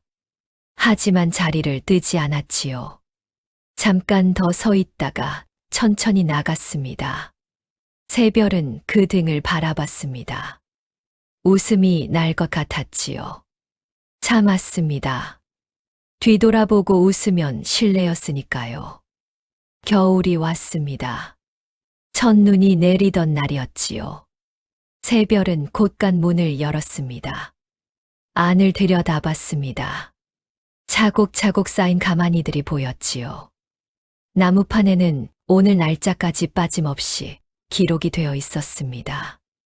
모자란 것 없이, 남는 것 없이. 딱 맞았지요. 새별은 문을 닫았습니다. 그리고 자물쇠를 잠갔지요. 찰칵 소리가 났습니다. 치마허리춤에 열쇠를 넣으면서 새별은 생각했습니다. 1년이 지났다고. 이 열쇠가 제 손에 온 지 이제 한 해가 됐다고. 눈이 내리고 있었습니다. 마당이 하얗게 덮였지요. 새별은 그 눈 위를 걸어 부엌으로 갔습니다. 발자국이 뒤에 남았습니다. 또렷하게. 이튿날 아침이었습니다. 눈이 수북이 쌓인 마당을 새별이 쓸고 있는데 종례가 나왔지요. 추운데 나중에 해라. 새별이 고개를 들었습니다. 종례는 이미 안채 쪽으로 들어가고 있었지요. 더 말이 없었습니다. 새별은 빗자루를 멈췄습니다. 짧은 말이었지요. 하지만 3년 전과는 달랐습니다. 3년 전 종례는 새별에게 추운 날 마당을 쓰라고 했지요. 지금은 그 반대였습니다. 새별은 빗자루를 내려놓았습니다. 부엌으로 들어가 불을 지폈지요. 따뜻한 김이 올라왔습니다. 그게 중간점이었습니다. 새별이 이 집에서 무언가를 얻은 것이었지요. 열쇠만이 아니었습니다. 신뢰였습니다. 시간이 만들어낸 숫자가 쌓아올린 신뢰였지요. 그것은 누군가 줄 수 있는 것이 아니었습니다. 스스로 만들어가는 것이었지요. 봄이 다시 왔습니다. 새별이 곧간 열쇠를 받은 지 꼭 1년이 됐지요. 그 사이 집안이 달라졌습니다. 가장 눈에 띄는 것은 머슴들의 얼굴이었지요. 전에는 밥이 언제 나올지 몰라 눈치를 봤지만 이제는 제때에 나왔습니다. 모자라지도 않았지요. 일꾼들이 논에서 일하면서 새별 이름을 부를 때 목소리가 달랐습니다. 그냥 막내 며느리가 아니라 이 집 안살림을 맡은 사람이라는 뜻이 담겨 있었지요. 마을에서도 한씨 집을 보는 눈이 달라졌습니다. 관아에 세곡을 제때 납부한다는 것, 일꾼들에게 밥을 넉넉히 준다는 것, 흉년이 들어도 곳간이 버텨낸다는 것이 소문으로 돌았지요. 만석은 그 소문을 직접 입에 담지 않았지만 마을 어른들을 만날 때 어깨가 조금 더 펴져 있었습니다. 한날 오후였습니다. 이웃 마을 부인이 찾아왔지요. 전통 잔치 음식을 준비해야 하는데 쌀을 조금 빌릴 수 있겠느냐고 했습니다. 예전이라면 종례가 나와서 한 사람이었지요. 그날은 달랐습니다. 종례가 새별을 불렀습니다. 새별아, 내가 알아서 해라. 새별은 잠깐 종례를 받지요. 종례는 이미 안방 쪽으로 들어가고 있었습니다. 새별이 부인에게 물었습니다. 몇 분이 드시는 자리이옵니까? 20명은 될 것 같아요. 이틀 뒤 잔치이시면 내일 아침 가져오겠사옵니다. 쌀 다 되면 되겠사옵니까? 부인이 눈을 동그랗게 떴습니다. 어쩜 딱 맞게 계산하셨네요. 20분이 2끼씩 드시면 그 정도이옵니다. 부인이 웃으며 돌아갔습니다. 새별은 곳간으로 가서 장부에 적었지요. 빌려준 날짜와 양과 갚아야 할 날짜까지. 사흘 뒤 부인이 쌀을 갚으러 왔습니다. 따뜻에 한 홉을 더 얹어 왔지요. 넉넉하게 빌려주셨으니 저도 넉넉하게 갚아야지요. 새별은 그것도 장부에 적었습니다. 한 홉까지. 부인이 돌아가면서 말했지요. 한씨 집 살림이 달라졌다는 말이 괜한 말이 아니었군요. 새별은 고개를 숙였습니다. 또 어느 날이었습니다. 석주가 뒷방으로 왔지요. 새별아. 예, 서방님. 요즘 어머니가 달라진 것 느끼느냐? 새별은 잠깐 생각했습니다. 조금은 느끼옵니다. 나는 많이 느낀다. 어머니가 아침에 새별이한테 먼저 말 거는 걸 봤다.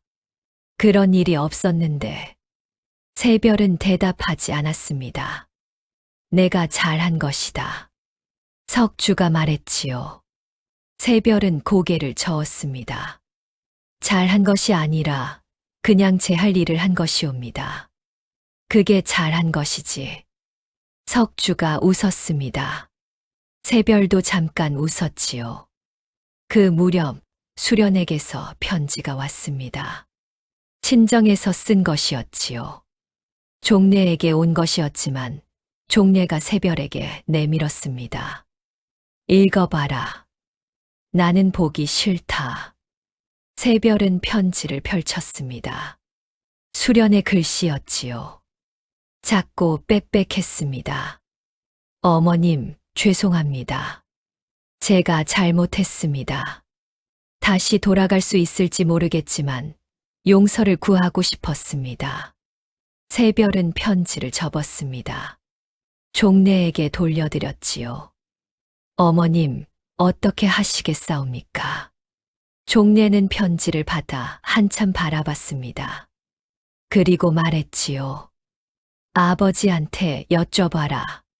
새별이 편지를 들고 사랑채로 갔습니다. 만석에게 내밀었지요. 만석이 읽었습니다. 용서는 한 것이다. 다만 돌아오는 것은 잠시 침묵이었습니다. 그것은 수련이 알아서 할 일이지 내가 부르거나 막을 일이 아니다. 새별은 고개를 숙이고 물러났습니다. 그날 밤 뒷방에서 장부를 펼치면서 새별은 생각했습니다. 숫자가 사람을 바꾸는 것이 아니라고. 사람이 숫자를 믿을 때 세상이 달라지는 것이라고. 새별은 그것을 이 1년 동안 배웠지요. 손저울을 꺼냈습니다. 저울추를 손에 올렸지요. 여전히 묵직하고 차가웠습니다. 달라지지 않았지요. 새별이 달라진 것이 아니라 새별을 둘러싼 것들이 달라진 것이었습니다. 그게 좋았지요. 등잔불이 흔들렸습니다. 새별은 손저울을 내려놓고 장부에 오늘 날짜를 적었습니다. 봄이 왔다고, 1년이 지났다고, 그것도 기록으로 남겼지요. 여름이 깊어지던 어느 날이었습니다. 머슴 하나가 새별을 찾아왔지요. 논의를 나갔다가 낫에 손을 베었다고 했습니다. 상처가 깊지는 않았지만 피가 났지요. 새별은 부엌에서 깨끗한 천 조각을 찾아 손을 감아 주었습니다. 그리고 말했지요. 오늘은 논에 나가지 마세요. 쉬는 게 낫겠습니다. 머슴이 머뭇거렸습니다. 그럼 오늘 품삯은 어찌 됩니까? 새별은 잠깐 생각했습니다. 일을 안 했으니 품삯을 안 주는 것이 당연했지요. 하지만 다친 것이 논의를 하다 난 것이었습니다. 오늘 반 품삯은 드리겠습니다. 다친 것도 일이니까요. 머슴이 눈을 크게 떴지요. 새별은 장부에 적었습니다. 암흑의 손 부상, 반품상 지급, 이유 기재. 만석이 나중에 볼 때 설명이 필요 없게 했지요. 그날 저녁 만석이 그 기록을 봤습니다. 반품삭을 줬느냐? 예, 아버님. 다친 것이 논일 중이었사옵니다. 만석은 아무 말도 하지 않았습니다. 하지만 그날 이후 머슴들이 달라졌지요. 일을 더 열심히 했습니다. 새별은 그것을 보면서 생각했습니다. 숫자는 공정할 때 사람을 움직인다고. 그 무렵 또 한 가지 일이 있었습니다. 이 고을에 포목 장사가 들렀지요. 수련이 새별을 찾아왔습니다. 막내야, 나 좀 도와줘라. 저 장사꾼이 부르는 값이 맞는지 모르겠다. 새별이 나갔습니다. 포목 장사가 무명 5필을 펼쳐놓고 있었지요. 한 필에 쌀 2마리요. 새별이 포목을 살폈습니다. 손으로 짚어보고 눈으로 짜임새를 봤지요. 이 필은 짜임이 고르지 않사옵니다. 한 필에 쌀 1말 반이면 적당하옵니다. 장사꾼이 눈을 치켜떴습니다. 아씨, 어디서 그런 걸 배웠소? 친정에서 배웠사옵니다. 장사꾼이 잠깐 새별을 봤습니다. 그리고 말했지요. 1말 반으로 합시다. 수련이 새별 옆에서 그 장면을 보고 있었습니다.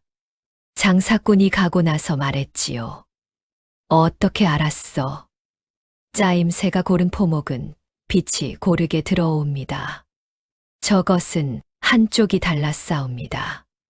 수련이 잠깐 입을 다물었다가 말했지요. 나는 3년 동안 그 눈을 몰라봤다. 새별은 아무 말도 하지 않았습니다. 대신 장부를 꺼내 오늘 거래를 적었지요. 포목 5필, 한 필당 쌀 1말 반, 총 쌀 7말 반. 숫자는 언제나 그 자리에 있었습니다. 새별이 보든 보지 않든 봄비가 내리던 날이었습니다. 한시 집 대문이 열리더니 낯익은 얼굴이 들어섰지요. 수련이었습니다. 짐을 작은 보따리 하나에 나눠 들고 머리를 낮게 내리고 들어왔습니다. 예전에 화려한 놀이개는 없었지요. 차림새가 수수했습니다. 종례가 안채문에 서서 그 모습을 바라봤습니다. 아무 말도 하지 않았지요. 수련이 마당 한가운데 섰습니다. 그리고 만석 앞에 무릎을 꿇었지요. 아버님, 돌아왔사옵니다. 용서해 주시옵소서. 만석은 잠시 수련을 바라봤습니다. 들어가거라. 그것뿐이었습니다. 수련이 일어났습니다. 그 눈이 마당을 훑다가 새별에게 닿았지요. 새별은 곳간 쪽에서 돛박을 들고 서 있었습니다. 두 사람의 눈이 마주쳤습니다. 수련이 먼저 고개를 숙였지요. 막내야. 새별은 고개를 끄덕였습니다. 잘 오셨사옵니다, 형님. 그것으로 첫 만남은 끝이었지요. 처음 며칠은 조용했습니다. 수련은 방에서 잘 나오지 않았지요. 밥때가 되면 조용히 나와 먹고 들어갔습니다. 새별에게 말을 걸지 않았고 새별도 먼저 말을 걸지 않았지요. 그런데 열흘쯤 지난 날이었습니다. 수련이 부엌으로 들어왔지요. 막내야, 나도 일을 해야겠다. 뭘 하면 되겠느냐? 새별은 잠깐 수련을 봤습니다. 채소밭 쪽을 봐주시면 어떻겠사옵니까? 봄 심기를 해야 하는데 제가 손이 달리옵니다. 수련은 고개를 끄덕이고 나갔습니다. 그날부터 수련이 채소밭에 나가기 시작했습니다. 처음에는 일이 서툴렀지요. 호미를 잡는 것도 낯설어 보였습니다. 하지만 며칠이 지나자 조금씩 익숙해졌지요. 새별은 그것을 바라보면서 아무 말도 하지 않았습니다. 잘한다거나 못한다거나 이렇게 해라 저렇게 해라 하지 않았지요. 그냥 뒀습니다. 그런데 어느 날이었습니다. 수련이 채소밭에서 들어오다가 종래에게 붙잡혔지요. 수련아, 잠깐만.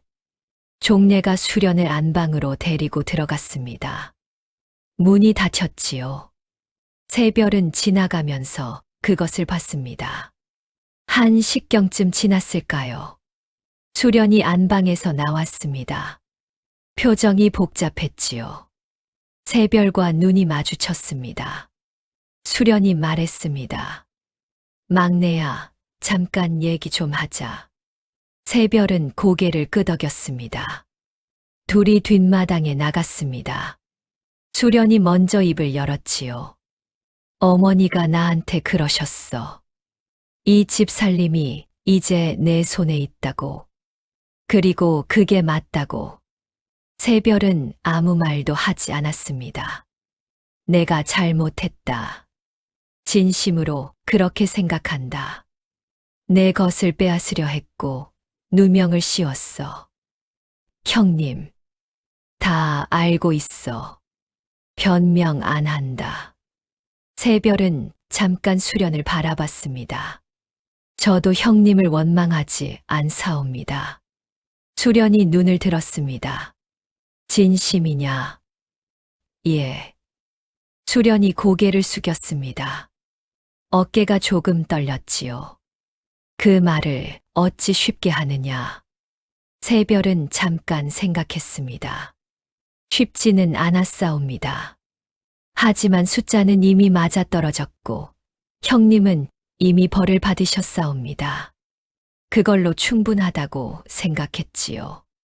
수련은 더 말하지 못했습니다. 그날 이후 수련은 달라졌습니다. 새별에게 먼저 말을 걸기 시작했지요. 부엌 일도 거들었습니다. 어색했지만 이전보다는 나았지요. 새별은 그 변화를 크게 내색하지 않았습니다. 그냥 오는 대로 받았지요. 그런데 문제는 다른 쪽에서 터졌습니다. 서상철이 관아에서 쫓겨난 뒤 한동안 소식이 없었지요. 그런데 봄이 깊어지면서 상철이 읍내에 다시 나타났다는 소문이 들렸습니다. 관아 자리는 잃었지만 읍내 장사치들 사이에서 이런저런 일을 한다는 것이었지요. 그리고 한씨 집에 대해 좋지 않은 말을 퍼뜨리고 있다는 소문도 함께였습니다. 만석이 그 소문을 듣고 사람을 시켜 알아봤습니다. 돌아온 말이 불길했지요. 상철이 읍내 장사치들에게 이런 말을 하고 다닌다는 것이었습니다. 한씨 집 막내 며느리가 작년에 관아에 세곡을 납부할 때 양을 속였다는 것이었지요. 돛박을 2개 써서 꺼낼 때는 큰 것으로, 낼 때는 작은 것으로 했다는 말이었습니다. 그게 사실이라면 심각한 일이었지요. 관아에 납부하는 세곡을 속이는 것은 가볍게 넘어갈 수 없는 일이었습니다. 만석이 새별을 불렀습니다. 얼굴이 굳어 있었지요. 상철이 그런 말을 하고 다닌다고 한다. 사실이냐? 새별은 고개를 들었습니다. 아니옵니다, 아버님. 저는 돛박을 2개 쓴 적이 없사옵니다. 증거가 있느냐? 새별은 잠깐 멈췄습니다. 이번에는 장부가 소용없었지요. 돛박을 하나만 썼다는 것을 어떻게 증명하느냐는 것이었습니다. 지금 당장은 없사옵니다. 만석의 눈빛이 흔들렸습니다. 상철이 관아 쪽 사람에게 그 말을 넣으면 조사가 나올 수도 있다. 새별은 가슴이 찼습니다. 차갑게 조여드는 느낌이었지요. 작년의 일이 떠올랐습니다. 그때는 장부가 있었습니다. 이번에는 없었지요. 막내야. 만석이 낮게 불렀습니다. 이번에도 사흘을 주마. 새별은 고개를 숙였습니다. 고맙다는 말이 나왔어야 했지만 목이 막혔지요. 뒷방으로 돌아와 문을 닫았습니다. 장부를 꺼냈지요. 작년 세곡 납부일 기록을 찾았습니다. 날짜, 돛박수, 최종 납부량 다 적혀 있었지요. 하지만 돛박이 하나였다는 것을 증명하는 내용은 없었습니다. 그건 당연한 일이었지요. 정직하게 한 것을 굳이 기록할 이유가 없었으니까요. 새별은 손저울을 꺼냈습니다. 손에 올렸지요. 차가웠습니다. 이번에는 다를 수 있었습니다. 작년에는 숫자가 새별 편이었지요. 이번에는 숫자가 없었습니다. 상철의 말 하나가 새별의 1년을 흔들려 하고 있었지요. 등잔불이 가물거렸습니다. 새별은 불을 돋우려다 멈췄습니다. 그리고 그냥 어두운 채로 앉아 있었지요.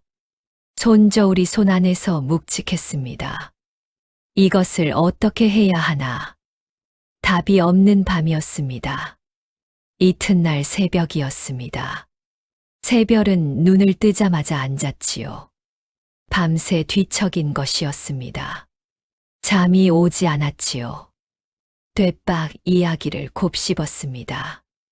상철의 말은 교묘했지요. 사실이 아니었지만 반박하기가 어려웠습니다. 납부 당일 돛박을 하나만 썼다는 것을 아는 사람이 있어야 했지요. 새별 혼자 안 것으로는 소용없었습니다. 그때 생각이 하나 떠올랐습니다. 납부 당일 마당에 있었던 사람들이었지요. 새별이 돛박으로 쌀을 헤아릴 때 옆에 누가 있었는지를 떠올렸습니다. 하인 둘, 머슴 하나, 그리고 또 한 사람이 있었지요. 안방 창호 너머에서 바라보고 있던 사람. 종래였습니다. 새별은 자리에서 일어났습니다. 동이 트기 시작했지요. 부엌으로 가서 아침 준비를 했습니다. 밥이 끓는 동안 가만히 생각했지요. 종래에게 물어봐야 했습니다. 그날 보셨습니까? 하고. 돛박이 하나였습니까? 하고. 하지만 그 말을 꺼내는 것이 쉽지 않았습니다. 종래가 솔직하게 대답해 줄지도 몰랐지요. 아직 새별에 대한 마음이 완전히 풀린 것이 아닐 수도 있었습니다. 밥이 다 됐습니다. 새별은 밥상을 들고 안방으로 갔지요. 종래가 아직 일어나지 않았습니다. 새별은 밥상을 내려놓고 물러나려다 멈췄습니다. 어머님, 종래가 눈을 떴지요. 말씀드려도 되겠사옵니까? 종래가 상체를 일으켰습니다. 무슨 일이냐? 작년 세곡 납부일에 어머님께서 창호 너머로 마당을 보고 계셨사옵니다. 제가 돛박으로 쌀을 헤아릴 때이지요. 종래가 눈을 가늘게 뜨며 새별을 바라봤습니다. 그랬다. 그때 제가 돛박을 하나만 썼는지 2개를 썼는지 보셨사옵니까? 종래의 눈빛이 흔들렸습니다. 무슨 영문인지 알 것 같은 눈이었지요. 하나를 썼다. 새별은 고개를 숙였습니다. 감사하옵니다, 어머님. 상철이 그 말을 하고 다니느냐? 예. 종래는 잠시 아무 말도 하지 않았습니다. 그리고 말했지요. 내가 직접 아버지한테 말하마. 새별은 다시 고개를 깊이 숙였습니다. 나오면서 눈가가 뜨거워졌지요. 참았습니다. 부엌으로 들어가 물을 한 모금 마셨습니다. 종래가 사랑채로 들어가는 것을 부엌 창 너머로 봤지요. 그 등이 똑바랐습니다. 그날 만석이 사람을 읍내로 보냈습니다. 상철을 불러오라고 했지요. 상철이 왔습니다. 만석 앞에 섰지요. 내가 한씨 집 돛박이 2개라는 말을 하고 다니느냐. 상철의 눈이 흔들렸습니다. 그건 들은 말을 그냥 전한 것이옵니다. 들은 말을 누구에게 들었느냐. 상철이 대답하지 못했습니다. 돛박을 하나만 썼다는 것을 내 아내가 직접 봤다. 그 말을 관아에 넣을 참이면 아내가 증인으로 나설 것이다. 상철의 얼굴이 굳었습니다. 종례가 증인으로 나선다는 것은 상철로서는 당해낼 수 없는 일이었지요. 이 고을에서 한만석의 처가 하는 말을 뒤집을 수 있는 사람은 없었습니다. 다시는 그 말을 입에 담지 마라. 만석의 목소리가 낮고 단호했습니다. 상철이 고개를 숙이고 물러갔습니다. 마당을 나가는 뒷모습이 작아졌지요. 만석이 새별을 불렀습니다. 이번에도 해결됐다. 아버님과 어머님 덕이옵니다. 아니다. 만석이 말했습니다. 작년에 내가 돛박을 하나만 쓴 덕이다. 정직하게 한 것이 오늘 내 편이 된 것이지. 새별은 고개를 숙였습니다. 목이 다시 메었지요. 이번에는 조금 더 오래 메었습니다. 뒷방으로 돌아온 새별은 장부를 꺼냈습니다. 오늘 있었던 일을 적었지요. 날짜, 상철이 한 말, 종례의 증언, 만석의 처분. 빠짐없이 적었습니다. 그리고 맨 끝에 한 줄을 더 적었지요. 정직하게 한 것이 오늘 내 편이 됐다. 손저울을 꺼냈습니다. 손에 올렸지요. 여전히 묵직하고 차가웠습니다. 새별은 그것을 꽉 쥐었지요. 눈물이 한 방울 흘렀습니다. 이번에는 참지 않았습니다. 흘리게 뒀지요. 상철이 물러간 뒤 며칠이 지났습니다. 읍내에서 소문이 다시 돌았지요. 이번에는 다른 내용이었습니다. 상철이 곧 이 고을을 떠날 것이라는 것이었지요. 관아 일도 잃고 장사도 신뢰를 잃었으니 있을 자리가 없다는 것이었습니다. 만석이 그 소문을 전해 들으면서 말했습니다. 그 사람도 처음부터 나쁜 사람은 아니었을 것이다. 잘못된 길에 든 것이지. 새별은 그 말을 들으면서 생각했지요. 수련도 처음부터 나쁜 사람이 아니었을 것이라고. 이 집에서 인정받고 싶었던 것이고 그 방법이 잘못됐던 것이라고. 그런데 그 생각이 들자 3년 전 새별 자신이 이 집에 들어오던 날이 떠올랐습니다. 새별도 인정받고 싶었지요. 방법이 달랐을 뿐이었습니다. 새별은 장부를 썼고 수련은 곳간에 손을 댔지요. 사람이 인정을 바라는 것은 같았지만 그 길이 달랐던 것이었습니다. 새별은 손저울을 꺼냈습니다. 무게를 짚었지요. 한쪽에 잘못을 올려놓고 다른 쪽에 사정을 올려놓으면 균형이 어떻게 될까 하고 생각했습니다. 저울은 대답하지 않았지요. 저울은 물건 무게만 재는 것이었습니다. 사람 마음은 다른 것으로 재야 했지요. 그게 무엇인지는 새별도 잘 몰랐습니다. 다만 시간이라는 것이 아닐까 싶었지요. 오래 들여다보는 것, 섣불리 판단하지 않는 것, 만석이 새별을 3년 동안 바라보기만 한 것처럼. 저녁 무렵이었습니다. 수련이 뒷방 앞에 왔지요. 막내야, 들어가도 되겠니? 예, 형님. 수련이 들어와 앉았습니다. 방 안을 둘러봤지요. 손저울이 보였습니다. 장부가 보였습니다. 이것들을 매일 밤 여기서 썼구나. 예. 3년 동안. 예. 수련이 손저울을 바라봤습니다. 무거워 보인다. 무겁지 않사옵니다. 오히려 가벼운 편이옵니다. 수련이 고개를 들었습니다. 그 말이 무슨 뜻이냐. 손저울은 물건, 무게를 재는 것이옵니다. 무거운 것을 드는 게 아니라 무게를 아는 것이지요. 아는 것은 가벼운 것이옵니다. 수련이 잠깐 그 말을 씹는 듯 했습니다. 그리고 말했지요. 나는 그 차이를 몰랐던 것 같다. 가진 것으로 무겁게 짓눌렀고 없는 것을 빼앗으려 했지. 새별은 아무 말도 하지 않았습니다. 미안하다. 이번이 두 번째로 하는 말이지만, 형님, 왜, 한 번으로 충분했사옵니다. 수련이 처음으로 새별 앞에서 소리 없이 웃었습니다. 웃음이 오래 가지 않았지요. 하지만 진짜 웃음이었습니다. 새별도 따라 웃었지요. 그날 밤 새별은 장부에 오늘 날짜를 적었습니다. 특별한 숫자는 없었지요. 그냥 오늘 날짜였습니다. 그리고 한 줄 아래에 적었지요. 아는 것은 가벼운 것이다. 그것도 기록으로 남겼습니다. 그 밤이었습니다. 새별은 오래 앉아 있었지요. 눈물이 마른 뒤에도 자리에서 일어나지 않았습니다. 손저울을 손에 쥔 채 등잔불을 바라봤지요. 불꽃이 조용히 흔들렸습니다. 생각이 길어졌습니다. 3년이었습니다.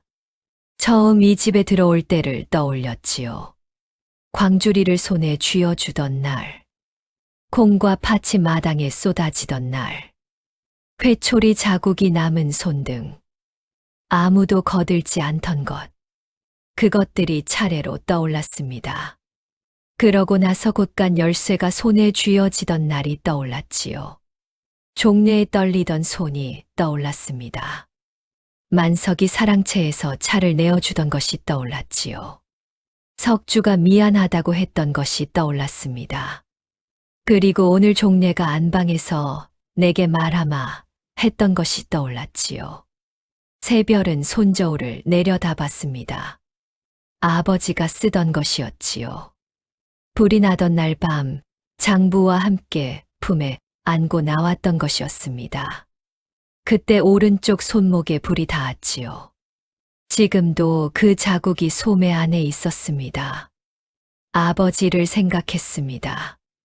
아버지는 장사를 하면서 늘 말씀하셨지요. 샘이 맑아야 사람이 맑다고. 숫자가 거짓말을 하는 순간 그 사람도 거짓말을 하는 것이라고. 새별은 그 말을 어릴 때부터 들어서 몸에 익었지요.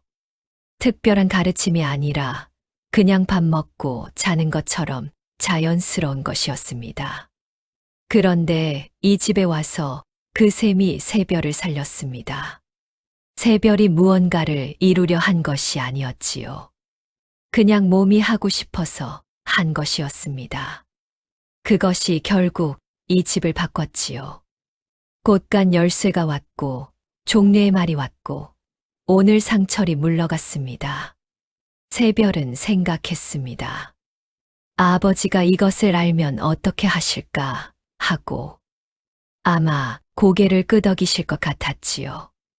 그리고 그게 당연한 것 아니냐고 하실 것 같았습니다. 당연한 것을 당연하게 한 것뿐이지 않느냐고. 새별은 작게 웃었습니다. 혼자 앉아 울다가 웃었지요. 이상한 밤이었습니다. 그런데 그 웃음이 끝나는 순간 만석의 말이 다시 떠올랐습니다. 곳간 열쇠란 것은 어른 노릇하는 손이 아니라 샘이 맑은 손에 쥐어지는 법이니라. 3년 전 사랑채 앞을 지나다 들었을 때는 자신을 향한 말인지 몰랐지요. 지금은 알았습니다. 만석이 그때부터 새별을 보고 있었다는 것도 알았지요. 처음부터 기다리고 있었다는 것도. 새별은 장부를 펼쳤습니다. 오늘 날짜 아래 빈 칸에 한 줄을 적었지요. 샘이 맑은 손에 쥐어지는 것은 열쇠만이 아니더라. 장부를 덮었습니다. 손저울을 보퉁이에 넣었지요. 등잔불을 껐습니다. 방 안이 어두워졌지요. 새별은 그 어둠 속에서 잠들었습니다. 이튿날 아침이었습니다. 새별은 여느 때처럼 새벽에 일어났지요. 부엌으로 가서 불을 지폈습니다. 쌀을 씻고 솥에 앉혔지요. 그런데 부엌 문이 열렸습니다. 종례였습니다. 새별은 고개를 숙였지요. 어머님, 진지는 곧 됩니다. 종례가 새별 옆에 섰습니다. 아무 말도 하지 않았지요. 잠깐 거기 서 있었습니다. 그리고 말했습니다. 내가 못되게 굴었다. 새별이 멈칫했습니다. 3년을 못되게 굴었다. 종례의 목소리가 낮고 무거웠지요. 사과하는 것이었습니다. 그게 얼마나 어려운 말인지 새별은 알았습니다. 이 집에서 종례가 누군가에게 그런 말을 하는 것을 들은 사람은 없었지요. 새별은 고개를 들었습니다. 어머님, 말하지 않아도 된다. 아니옵니다. 말씀드리고 싶사옵니다. 저도 어머님 덕에 배운 것이 있사옵니다. 종례가 새별을 봤지요. 이 집 살림이 어떻게 돌아가는지, 며느리는 어디서 일을 하는지, 곳간이 얼마나 중요한지, 여기 와서 보고 배웠사옵니다.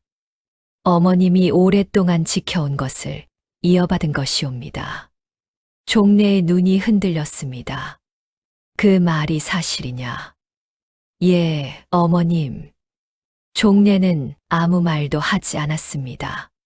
잠깐 붓두막을 바라봤지요. 그리고 천천히 고개를 끄덕이고 나갔습니다. 새별은 그 등을 바라봤습니다. 오늘 부엌이 어느 때보다 따뜻했지요. 불이 잘 타고 있었습니다. 새별은 솥뚜껑을 살짝 들었습니다. 김이 올라왔지요. 밥이 잘 되고 있었습니다. 여름이 다시 왔습니다. 새별이 이 집에 들어온 지 4번째 여름이었지요. 마당에는 봉숭아가 피었습니다. 채소밭에서 수련이 나무를 뜯고 있었지요. 부엌에서는 새별이 아침을 준비하고 있었습니다. 사랑채에서는 만석이 동네 사람들을 맞이하고 있었지요. 안방에서는 종례가 바느질을 하고 있었습니다. 제각각이었지만 어느 것도 모자라지 않았지요. 새별은 장부를 들고 곳간으로 갔습니다. 문을 열었지요. 찰칵 소리가 났습니다. 안으로 들어섰습니다. 서늘하고 조용했지요. 나무판을 들여다봤습니다. 어제 기록이 또렷했습니다.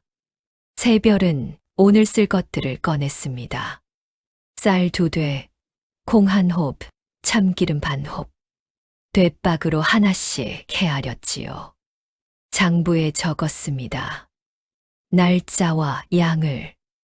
문을 나오면서 자물쇠를 잠갔지요. 찰칵. 치마 허리춤에 열쇠를 넣었습니다. 묵직했지요. 따뜻했습니다. 이제는 낯설지 않았습니다. 마당에 봄 햇살이 쏟아지고 있었습니다. 새별은 그 햇살 속을 걸어 부엌으로 갔지요. 발소리가 마당에 울렸습니다. 또렷하게, 그리고 오래도록. 곳간 열쇠란 것은 어른 노릇하는 손이 아니라 샘이 맑은 손에 쥐어지는 법이니라. 오늘 새별의 이야기를 통해 우리는 알 수 있습니다. 빼앗으려 한 자는 결국 빈손이 되고 묵묵히 샘을 맑게 한 자에게는 마침내 신뢰가 돌아온다는 것을. 정직한 손이 쥔 열쇠는 누구도 다시 빼앗아 갈 수 없는 법이었습니다. 그 여름이 끝날 무렵이었습니다. 마을에서 뜻밖의 손님이 찾아왔지요. 읍내새 현감이 부임한 지 얼마 되지 않은 때였습니다. 그 현감이 관내 살림살이가 바른 집을 직접 돌아보겠다며 몇 집을 추렸는데 한씨 집이 그 안에 들었다는 것이었지요. 새 현감이 들르기 전날 밤 만석이 온 가족을 불러 앉혔습니다. 내일 현감 나으리가 오신다. 잘 맞이해야 한다. 새별은 고개를 끄덕였습니다. 그리고 그날 밤 늦게까지 곳간을 다시 점검했지요. 나무판에 적힌 수치와 실제 양이 맞는지 하나씩 확인했습니다. 어긋난 것이 없었지요. 새별은 문을 닫고 자물쇠를 잠갔습니다. 이튿날 오전이었습니다. 현감이 아전 둘을 데리고 왔지요. 마당에 들어서면서 사방을 둘러봤습니다. 만석이 맞이하고 종례가 안채에서 나왔지요. 현감이 말했습니다. 곳간을 보여주시겠소. 만석이 새별을 불렀습니다. 새별아, 내가 안내해라. 새별이 앞장섰지요. 곳간 문 앞에 서서 열쇠를 꺼냈습니다. 자물쇠가 열렸지요.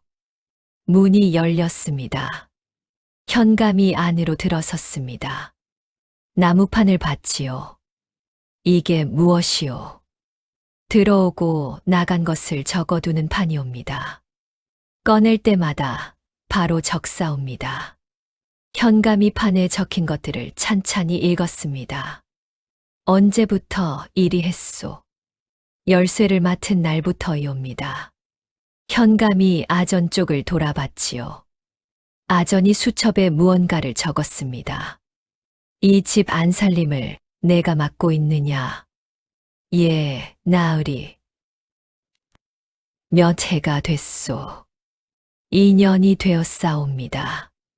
현감이 고개를 끄덕였습니다. 그리고 만석을 봤지요. 이런 며느리를 두셨으니 살림이 바를 수밖에 없겠소. 만석이 처음으로 새별 앞에서 말했습니다. 제 자랑입니다. 새별은 고개를 깊이 숙였습니다. 귀가 뜨거워졌지요. 시아버지 입에서 그 말이 나올 줄은 몰랐습니다. 현감이 돌아간 뒤 마당에 가족이 모였습니다. 종례가 먼저 말했지요. 현감이 칭찬을 했다. 수련이 새별을 봤습니다. 막내야, 잘했다. 새별은 고개를 저었지요. 제가 잘한 게 아니라 다들 지켜봐 주신 덕이옵니다. 석주가 웃었습니다. 그 말이 맞기도 하고 틀리기도 하다. 만석이 말이 없었습니다. 하지만 사랑채로 들어가면서 새별 쪽을 한번 봤지요. 그 눈빛이 처음 3년 전 새별을 재어보던 눈빛과 달랐습니다. 다 본 눈이었지요. 다 안 눈이었습니다. 새별은 그 눈빛을 받았습니다. 고개를 숙였지요. 그날 저녁이었습니다. 새별이 뒷방에 앉아 장부를 폈습니다. 오늘 날짜를 적었지요. 현감이 왔다. 나무판을 봤다. 칭찬을 했다. 만석이 제 자랑이라 했다. 그것들을 적고 나서 새별은 장부를 잠깐 바라봤습니다. 처음 이 집에 들어왔을 때 첫 장을 펼쳤던 날이 떠올랐지요. 그날도 같은 장부였습니다. 같은 붓이었지요. 변한 것은 장부 안 숫자들이었습니다. 그 숫자들이 쌓여 지금이 된 것이었지요. 손저울을 꺼냈습니다. 손에 올렸지요. 여전히 묵직하고 차가웠습니다. 새별은 그것을 한동안 손바닥 위에 올려두었습니다. 아버지 것이었지요.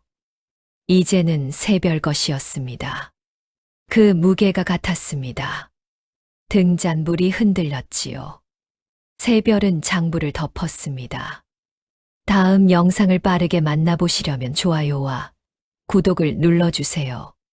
지금 화면에 나오는 더 재미있는 영상들도 함께 해주세요. 그럼 모두 행복한 하루 보내세요. 감사합니다.